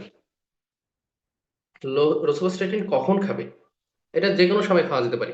রোসুভাস্ট্যাটিন নিয়ে একটা ধারণা আছে অনেকের যে এটা রাতের বেলা দিতে হয়, বিকজ HMG কোএরিডাক্টেস ইনহিবিটর এটা রাতে কাজ করে, তাই এটা নাকি রাতে দিতে হয়। বাট মনে রাখতে হবে যে 3টা স্ট্যাটিন, রোসুভাস্ট্যাটিন, অ্যাটরভাস্ট্যাটিন এবং সিম্ভাস্ট্যাটিন, এই 3টা স্ট্যাটিন, যত স্ট্যাটিন আছে তাদের মধ্যে এই 3টা হলো লং টাইম ধরে কাজ করে, তাই এটা দিনের যে কোনো সময় দিয়ে যেতে পারে। সকালে দিলেও যে কাজ করবে, রাতে দিলেও সেই কাজ করবে। অন্য যে সমস্ত স্ট্যাটিন রয়েছে যেমন লোভাস্ট্যাটিন, প্রাভাস্ট্যাটিন, আহ আরো যে স্ট্যাটিন গুলো রয়েছে ওগুলো রাতে দেওয়া উচিত, কিন্তু রোসুভাস্ট্যাটিন, অ্যাটরভাস্ট্যাটিন, সিম্ভাস্ট্যাটিন এগুলো এই 3টা আপনি যে কোনো সময় দিতে পারেন রোজার মধ্যে। সেটা আপনি সেহরি, ইফতার বা ডিনার যে কোনো সময় দিতে পারেন। আরবিএস 16.5 এর বেশি, বাট আনুয়াল ফেল না করলে কি রোজা ভাঙবে? না, এটা ভালো কোশ্চেন, থ্যাংক ইউ। যে একটা পেশেন্টের বিকেল হয়ে গেছে, ধরুন ইফতার করার আর হয়তো অল্প সময় বাকি আছে, তার ধরুন ফর এক্সাম্পল তার আরবিএস পেল হচ্ছে 20, কিন্তু সে খারাপ বোধ করছে না, তার রোজা ভাঙার দরকার নেই। তাকে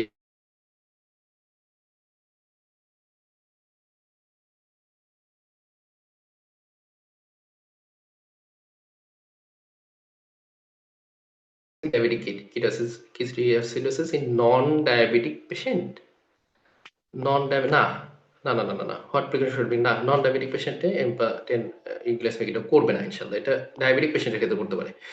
পেশেন্ট খিদা সহ্য করতে পারে না, এই অবস্থায় রোজা রাখলে তখন কি করবেন? এটা তো আসলে, এটা তো একটা লাইফস্টাইল মডিফিকেশনের ব্যাপার। রোজা তো রাখতেই হবে, রোজা রাখলে খিদা সহ্য করতে হবে, রোজা তো একটা সংযমের ব্যাপার। অ্যান্সারলিং 50-50 এটা তো আনসার করেছি। আহ একটা স্লাইডটা দিয়ে, স্লাইড, আচ্ছা দেখি স্লাইড দেখা যাবে কিনা। তারপর আমার কাছে এখানে আর আসছে না। হাইপারটেনশন রোজা ভাঙবে কেন? ভাঙবে বলতে আসলে ওইটা আনসার করেছে, ভাঙবে বলতে রোজা ইনভ্যালিড হয়ে যাবে তা না, রোজা ব্রেক করতে হবে, ভেঙে ফেলতে হবে। উম, ঠিক আছে, ইনশাল্লাহ আমার মনে হয় শেষ। আমরা এখন স্টপ করে দিতে পারি, কামরুল ভাই। হ্যাঁ, আমরা হচ্ছে ইনশাল্লাহ এই ক্লাসটা ই করে জি, বুঝতে পারিনি।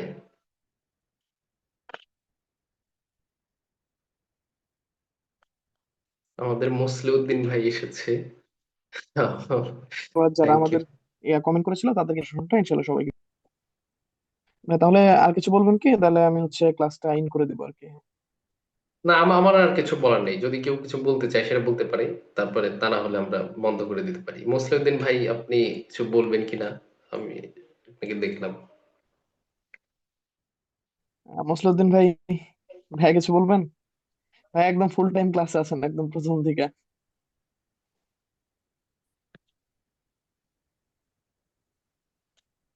আচ্ছা ঠিক আছে ভাই, যদি কারো কিছু বলা না থাকে তাহলে আপনারা ঠিক এটা। আছে, সবাইকে ধন্যবাদ।